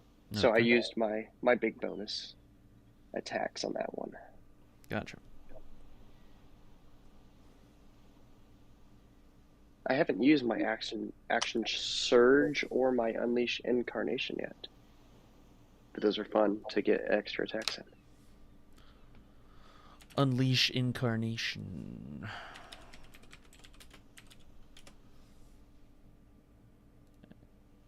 Were you looking it Feature up? of the Echo Knight. I was just, looking it up. Yeah. Yeah, that's specifically to your Echo then too, isn't it? Yep. Sweet. Which is why I could do it there. Yeah. All right. If that concludes your turn, we will jump over to Tyrell. Now, I feel like I could very faintly hear what I could only attribute to like some sort of blessing in the distance. Yes. You can recognize the ramblings of Tug from any distance. But not enough to have gotten inspiration. No.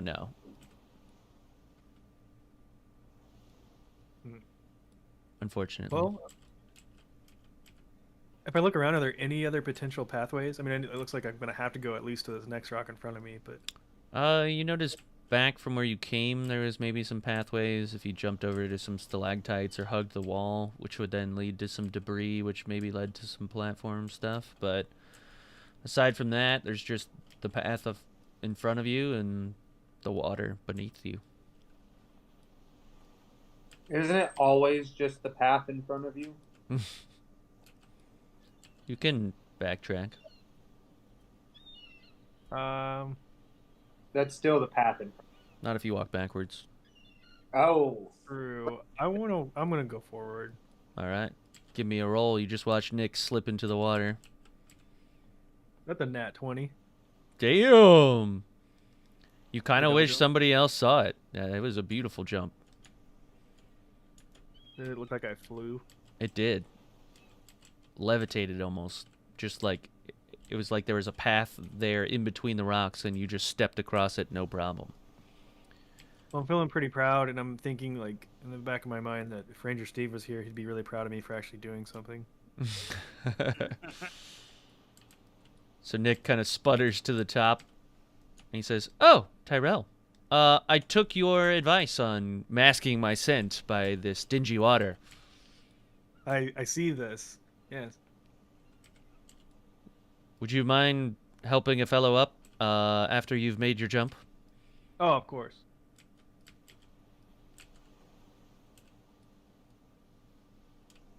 Should I jump again? If you want. 14 You make it. or 15? You land nicely on the other side. As a bonus action, you can help Nick up if you'd like. I do turn my head around behind me to see the rest of the group because I'm more interested in what's going on over there. But yeah, I'll go ahead, repay the favor though. All right. He grabs. Slight turn, not a whole turn. Sure, sure.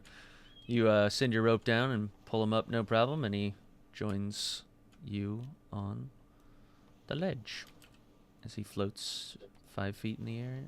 Why didn't he just do that before? Because you didn't have your magic rope before, but you've all made it to the platform.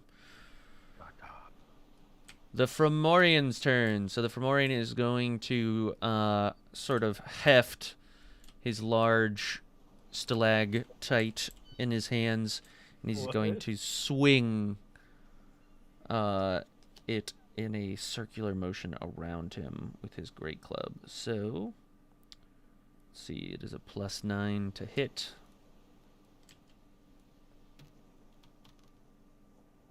Oh, did you see it was on a 20 there?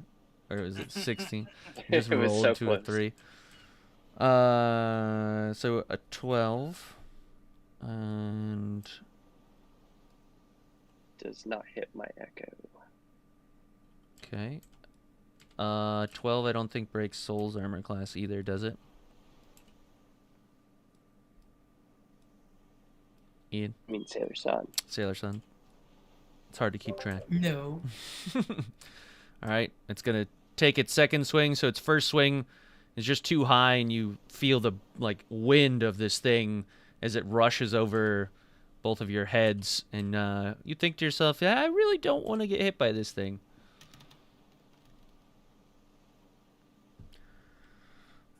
Does that break your armor class?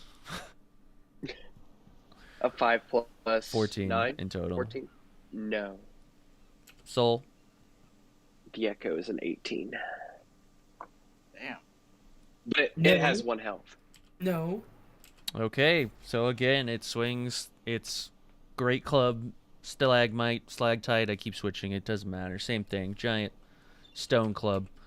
And this time it thuds into the ground in between you and it sort of shakes the ground, but misses nonetheless.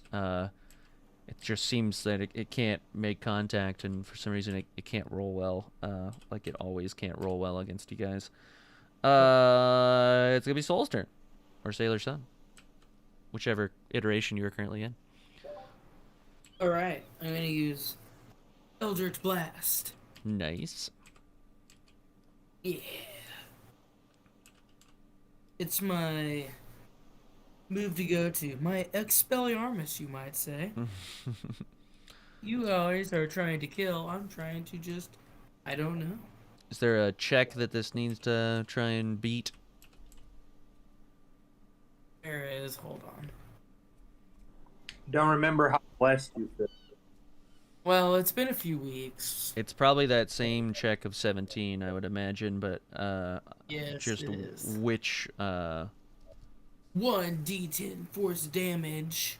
but which one is it a Constitution check or or is it a? Does it say? It does not say. Okay. It's my cantrip. Bum, bum, bum.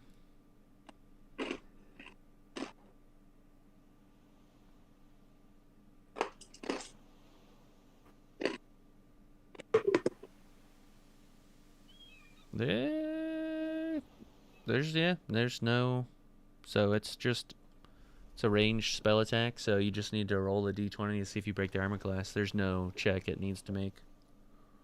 Check it out. Oh, fucking. So just roll your d20 and add your proficiencies, and let me know what you get. Plus your blessing. You want to make sure that you. Yes, you're. We all know that you're.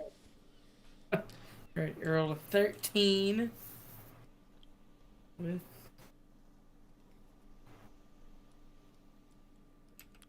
If you have any sort of modifier, you beat it.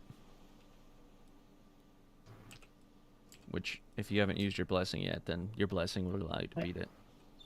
I have not used my blessing yet. Alright, you break the armor class, so go ahead and roll damage. Woo!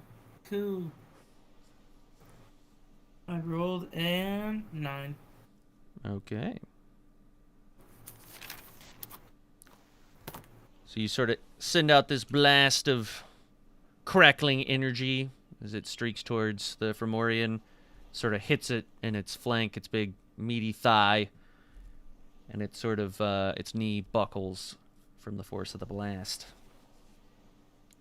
Got another action if you want to take it. Yes, buckle your ass.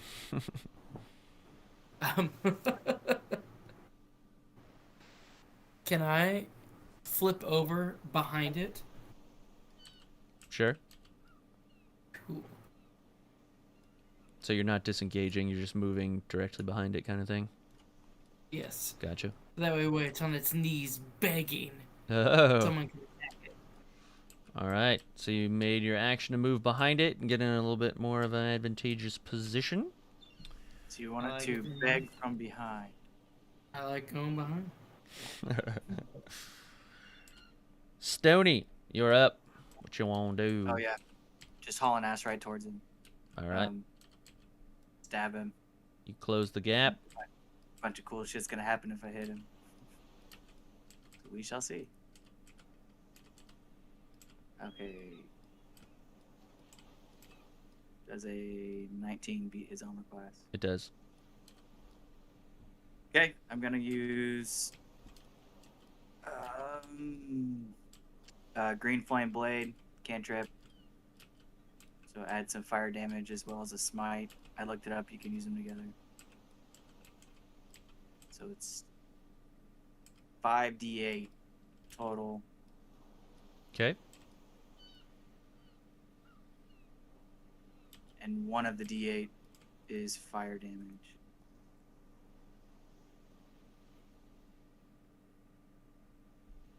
So it will be a total of 23. Alright, so as you approach shouting, your blade erupts in a green fire, and there's also a more pale sort of aura that seems to emanate from it as well, as you strike the same sort of leg that had just been struck by the Eldritch Blast before, and as you swing right at the kneecap, your sword goes straight through bone and leg and all, and severs the leg from underneath the knee, and you see it go down to one knee in front of you. In place of an extra attack, are we playing this legit style now or not? As for the continuation of this island, we'll play with the house rules that we did before, where you can use your actions for anything you want. But after, we'll probably proceed with the traditional way. Yeah, I want to back out. All right. Like, disengage? No, like behind him again, I guess. Or no, never mind. I don't care. I'm engaged now, so Okay. fuck it. Just hit again. Sure. Because, yeah, I wanted to get out of the swing of his radius of his club, but that disengages, and I don't want to do that. Yeah, he does get an attack of opportunity is the only thing, if you disengage, so. Yep, alright. So, same roll, same everything. Like you broke the armor class again, or what? Nah, hold on. That's just my intent. It's the same thing. But I did break the armor class, yes. Without modifiers, it's 18, so. Okay. And the green flame is a cantrip along with your smite. Yep. And even better, 29 29.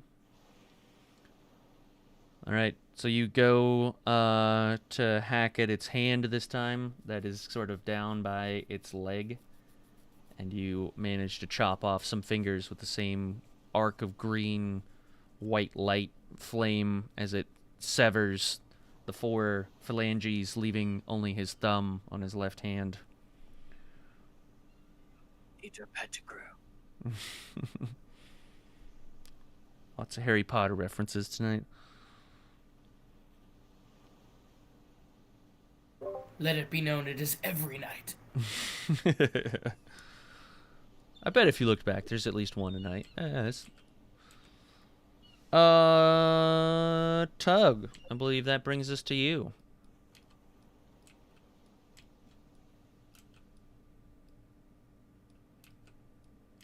You guys are really chopping away on this thing, so that kind of messed up my plan. Yeah, you can expect Sony to just run right in and start chopping. So, I was gonna cast Aid. Your spell boosters your allies with toughness and resolve. It's up to 3 creatures within range. Each target hit point maximum and current hit points increases by 5 for the duration. Okay, so the way I read this is their maximum goes up by 5, and even if they're damaged, it goes up by 5 right now. Is that how you understand it? Yeah. Okay. Does it heal? Does it heal 5 if you're damaged, or is it just a temporary boost of 5 goes up? You, no matter what, you get 5 points. Gotcha. And so if you're damaged, you get 5, but your maximum also goes up by 5. So if I heal you after this, it will go up to 5 more than what your standard is. And it would stay there unless you were to lose it, and then it would go back to your regular max kind of thing. Yes, this is good for 8 hours. So I'm going to, on Easter, Stony, and Soul, I'm casting this. So every one of you get a +5 to whatever your stat is right now, and whatever your maximum is, it goes up by 5 also. Oh, that's nice. And then I'm going to cast Shield of Faith, which is a concentration, visual. I don't remember what the S and M stand for. Material and somatic. You don't have to worry about the material one, but What's somatic mean? I believe it's with your hands. Oh, okay. I'm casting Shield of Faith on Detective. This lasts up to 10 minutes. He gets a +2 bonus armor class. maybe you should have given that to the people standing right next to the giant troll. Gracias. He's the big tanky monster guy. If we're all Rude. dead, he's the one still going to be standing.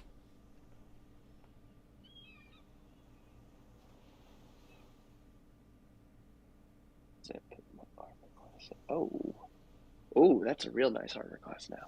Thank you. Oh yeah, very nice. Love you long time. Christian, you'll just have to let me know when that dissipates. You can pull me out of the water anytime. You feel blessed but dirty at the same time. Yes. You scratch my back, I'll scratch yours. There's just a slight taint to the yeah. Is that what I feel as a taint? slight taint. Damn right. Damn right it is. It's all tainty all over you. That is, in fact, the exact level of tingling sensation is that if someone was rubbing a taint on you. But it's a good blessing. It comes with some weird side effects.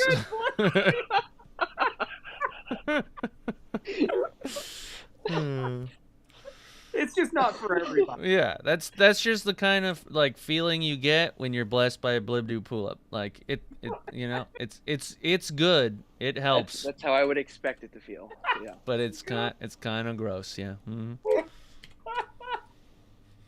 It's good, but kind of feels like a 10. So is that how his Kiwitoa missionaries are describing when they're going out the blessings of Blibdu pull-up? Like, Listen, guys, it's great. It's really good. It just kind of feels like a 10, you know? Now that we have this excellent descriptor for the warm embrace into Blibdu pull-up's bosom, yes, we can move on to bosom of Blibdu pull-up. we can move on to Nick's turn. So Nick's gonna close the gap, make an attack. Wow, I can't roll ever for any reason whatsoever. Nick misses his attack wildly. It almost looks as if he just feigned the attack, like he meant to miss. It was that bad. Detective Easter, you're up. alrighty, I am going to attack with my Echo. Sure thing. Did a 14. It ties the armor class. Alrighty, I'm going to attack again. All right. Alright, I got a 28. Yeah, I think you beat it that time. Yeah, and I'm going to spend a key point here to make it a stunning strike. All right. And I do 12 damage. Okie dokie. I'm going to attack again. I do 25. That breaks armor class. Ready. I do 11 damage. All right. And then in lieu of my movement, I'm going to attack again. Okay. 25 again. All right. And another 11 damage. And so, but it is, it would at least be stunned. Tell me how you kill the Fomorian. Oh, perfect. Yeah, just good old hack and slash. Weird smell of a taint is around me, but I feel bolstered by it for some reason. Sure. And so that gives me the power to attack this thing, which probably smells worse than a taint. So. You're not the only one who's a little bolstered right now. Oh man. But yes, as it sort of continues to slump to the ground with a thud, the ground kind of shakes beneath you as it falls around you guys. Sort of the bones rattle and everything, and you have destroyed the Fomorian. Nice. Move up closer to, investigate it. Sure thing. Dissipate your echo Right. for now. Can I search the body? Yes, you can. So on the body of the Fomorian, you guys find a javelin of lightning. You find what seems to be some sort of staff with an insect, sort of like not quite honeycomb looking like make on the staff, but some sort of like if ants were to have burrowed through and made their intricate tunnel system through a wooden staff. But it appears that those tunnel systems were filled with some sort of amber of some kind. That's what this staff looks like. And you find some sort of red elixir in a little glass like jar.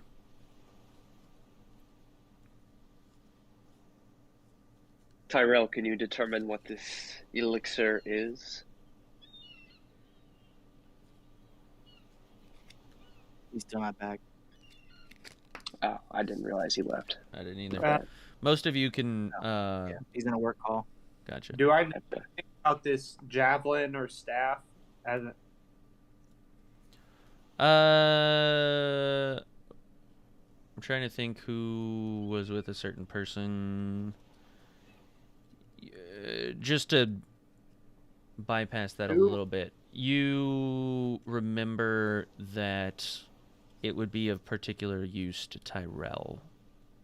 Is he gone? Is Jared not here? He said he's on a work call, so he must be on call. He said he shouldn't take very long. Okay, well, what about the honeycomb staff? It's hard to determine what that is exactly. You may have to get it appraised. But The Artificers College might be able to tell us more if we're able to take these artifacts here. I'm sure that they would also like to know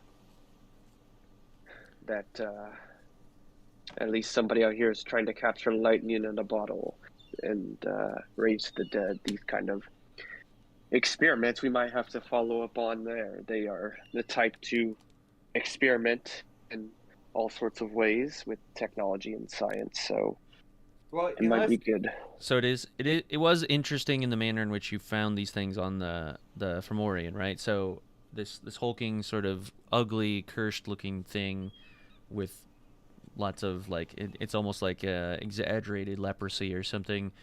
These javelin and staff were lodged in its body, like it had been pierced through the back with these things, almost like it was conducting like maybe the electricity or something else with the staff in addition to that.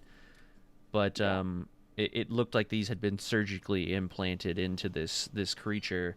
The elixir was the only thing that appeared to not be, forced into the body or the cadaver. This was in a pouch on its belt. But typically the red potions that you see of its like are health potions. But you should probably be wary about this one in particular just because of the person or thing that you found it on. So, unless anybody protests, I guess I'll just put this stuff in my bag of holding until Tyrell gets back. Well, you can certainly carry us for now, but I don't want you just to run off with it. This is part of a open investigation still into the death of Dion. Sure thing. Yeah, that works. These nodes that are surrounding the area. Yes. Can you tell us a little bit about that? Yeah. So these appear to be the exact same nodes that you saw before on the lighthouse itself, but they are down, and they seem to extend down into the water. So clearly there's some sort of residual, or the lightning had to go somewhere, and this is where you're gathering that it's grounded, is in this cave system down below. Gotcha. What do you guys think? Was this creature trapped by these nodes and this electricity, or was it just down here by the work of a madman? That is the question, isn't it? Maybe I would assume he's probably doing experiments maybe on it, but this was the easiest way for him to keep it contained. If only we could have asked it these questions before we killed it. Hey, it stared first really mean. Yeah, it heard the loud splash behind us. I know that wasn't you, Madame Blibdupulup, but somebody else in the party made quite the large ruckus behind us, and this thing moved to attack. And just like the ass cheek guy and the zombies, we can't take a chance. And it attacked me with some sort of psychic energy. But it's better now because you've been blessed. With Tank. Yeah, Tyrell and I, we maxed ourselves in the scent of the water so we could get closer to this bastard and get a good hit on him. You guys, I'm sure glad that worked out for you. You guys were just so quick to the punch that we didn't even really get a chance to be in the fight. But yeah, next time we're definitely up for it. Fortune favors the brave, my friend.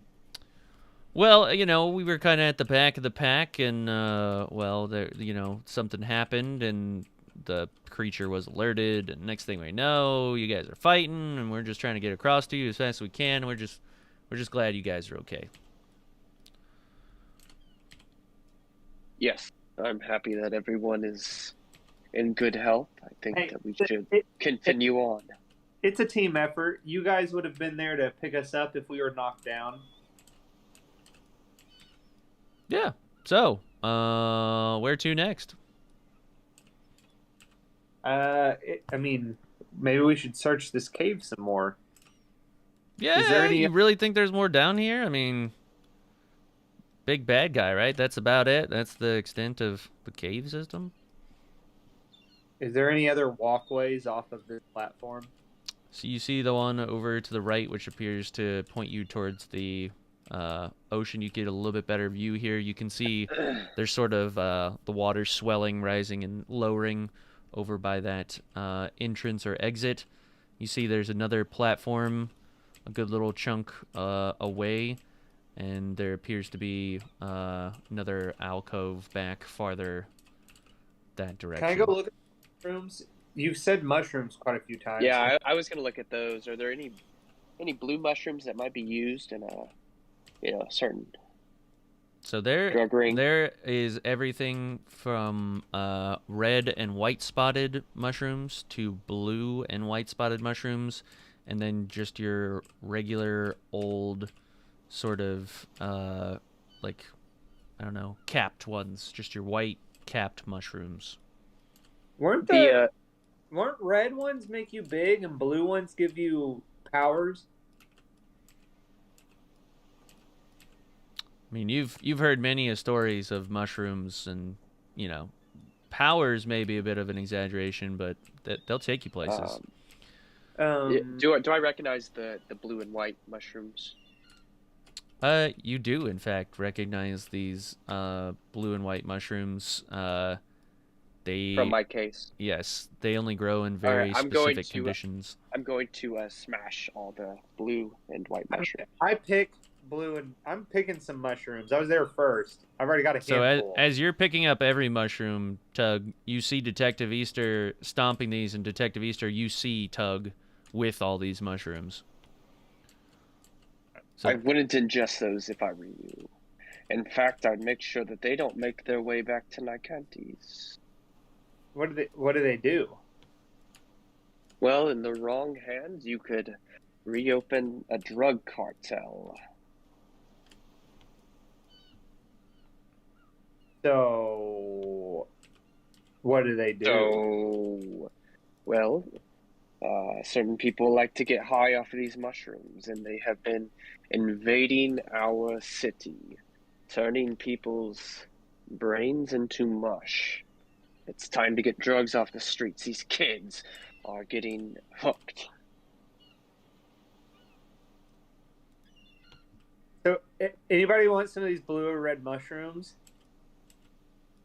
Soul, I'm going to try to slap him out of his hand. Soul, come here. go ahead and Yes, what's up? give me a let's see, what is that? That's Soul, Whatever you want to make a quick little slap out of the hand of mushrooms. mushroom.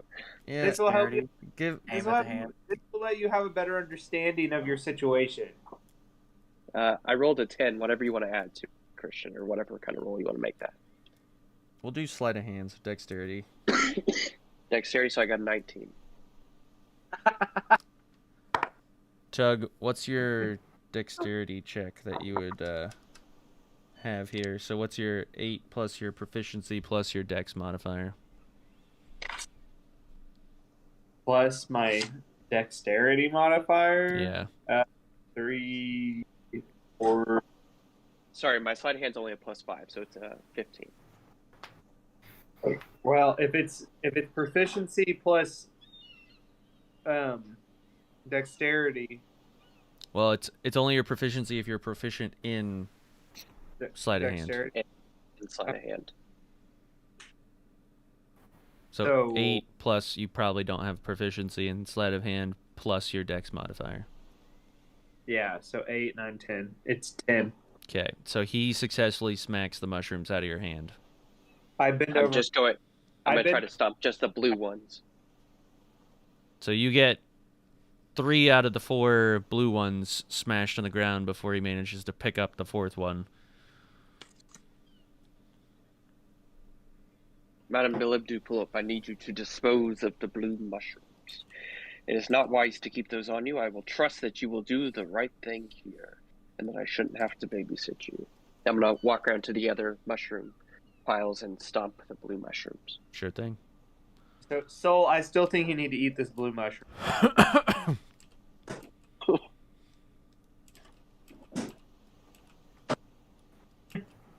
I'm hearing that maybe we shouldn't. But this will give you insight that you've maybe forgotten. Maybe later.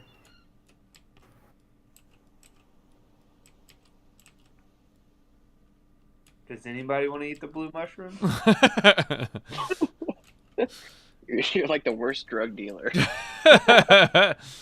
Detective Easter, Anybody want some drugs? you've successfully dispatched the other blue mushrooms. Good. I feel like the horrible just narc who's sitting there just pissed off that drugs are nearby.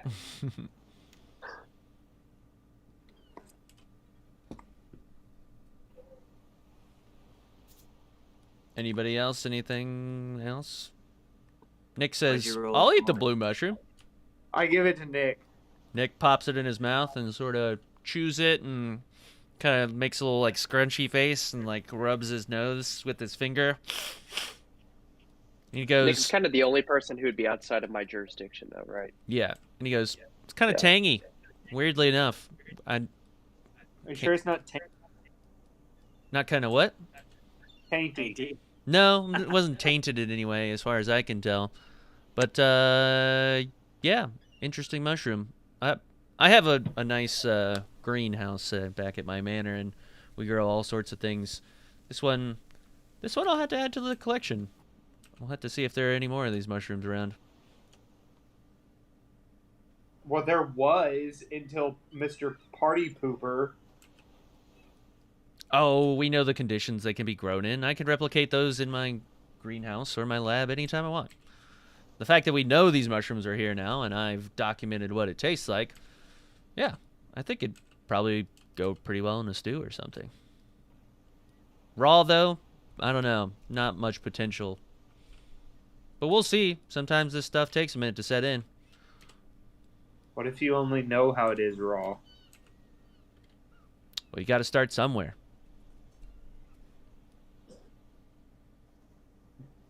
It only takes once. Never do drugs, kids.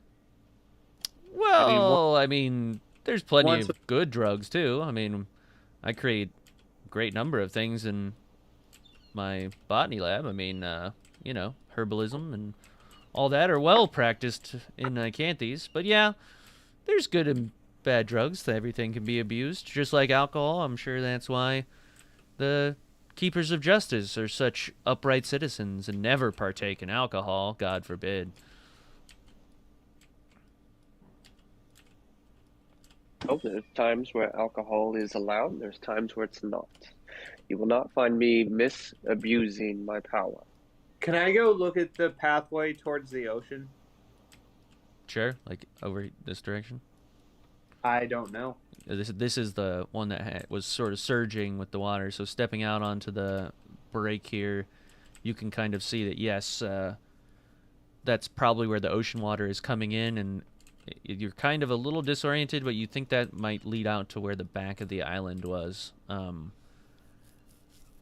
But yeah, you'd have to swim underwater to find out, and you'd have to get back in the nasty water to do that. But that definitely seems like an exit strategy. If Just go back if the for other some way. reason, yeah, the ladder Can doesn't. I echo jump to that platform to see if there's any how this place looks on that side? Yeah, so you echo over to this platform, and you, in the water, sort of see a couple coffins just floating in the water, in addition to some movement underneath the water, but you get a little bit better sense of things. You see that there may have been a path to like climb across stalactites from another platform to this path and maybe subvert the Fomorian, but it looks like it would have been pretty precarious and probably would have led to you guys falling in the water. And back farther in the alcove, you can't quite see around the corner, but you can see the glow of what appears to be a fire or something. Zoo warriors. There appears to be another room in the back. Some sort of fire is lit. Tyrell, we could use your magic rope over here and start to get everyone across safely if we want to investigate this cave further. Yeah, I want to go investigate the cave.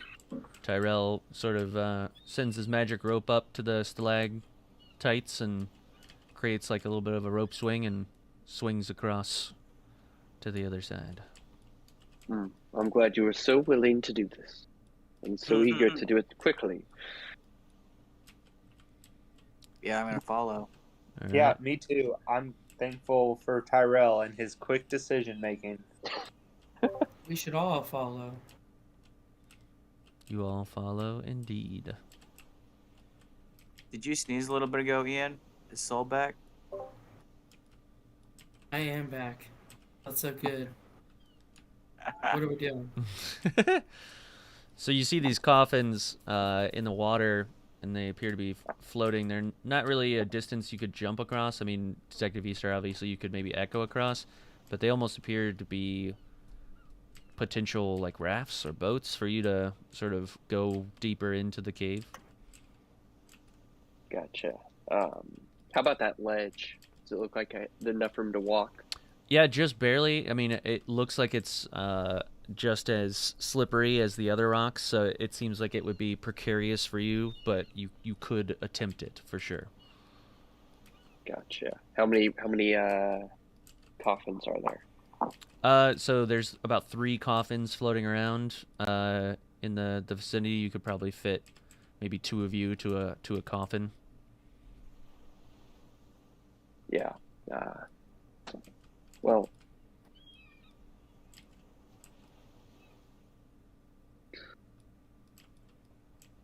does anybody want to try to move across on the coffins? Or how else does anybody else see that we could get across this thing? Nick sort of approaches and says, I mean, beat swimming in the water. I agree.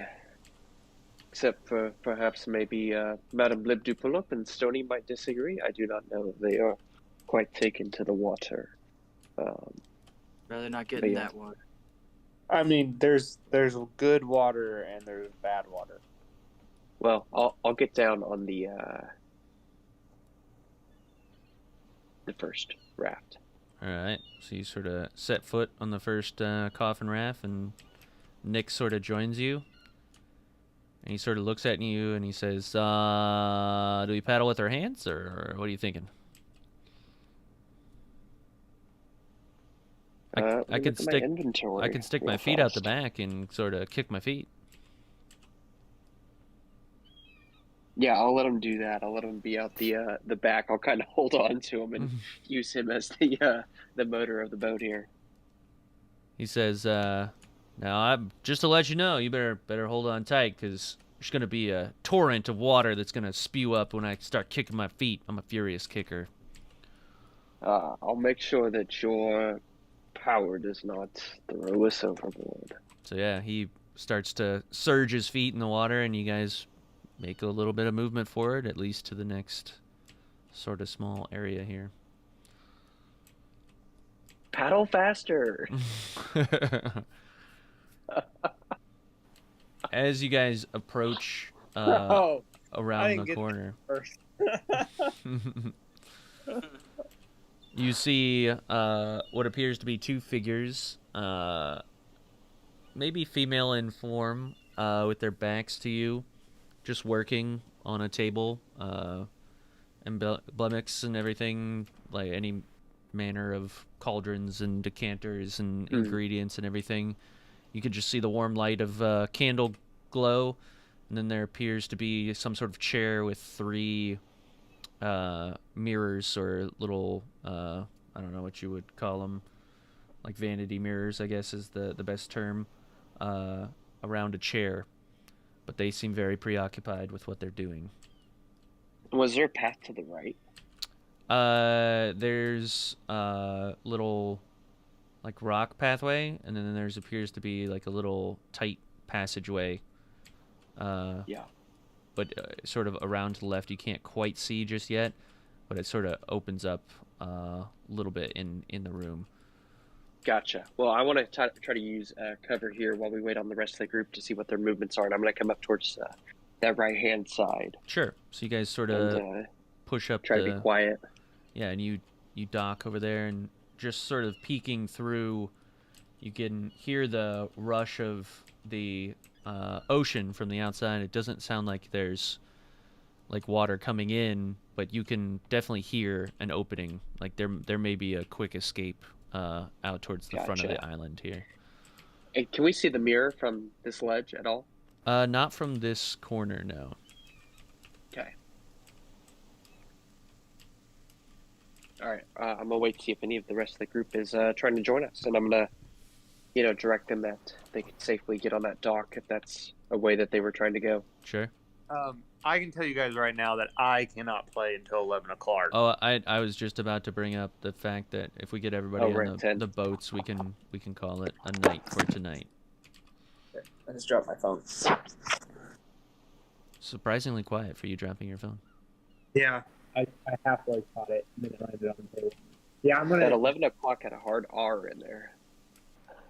Yeah, I'm pretty tired. Okay. 11 o'clock. I started dropping my phone, and I was more worried about catching it than I was the pronunciation of sorry. Pronunciation of what? Fuck I it. can't go to 11 o'clock. Clark, are you gonna drop the ball at 11, not midnight, with Clark? But yes, not a terrible place to stop for the night, but yeah, guys are securely in the coffin boats, headed to figure out what mysterious figures could be at the bottom of this tower, what they could be doing. Nice. But that will be it for tonight. Any final remarks, any comments on what went down tonight before we end the stream? It just kind of felt tainted. Tainted. The whole thing was tainted, yeah. Like somebody had just rubbed their lukewarm taint all over you. A little taint has never hurt anyone, all right?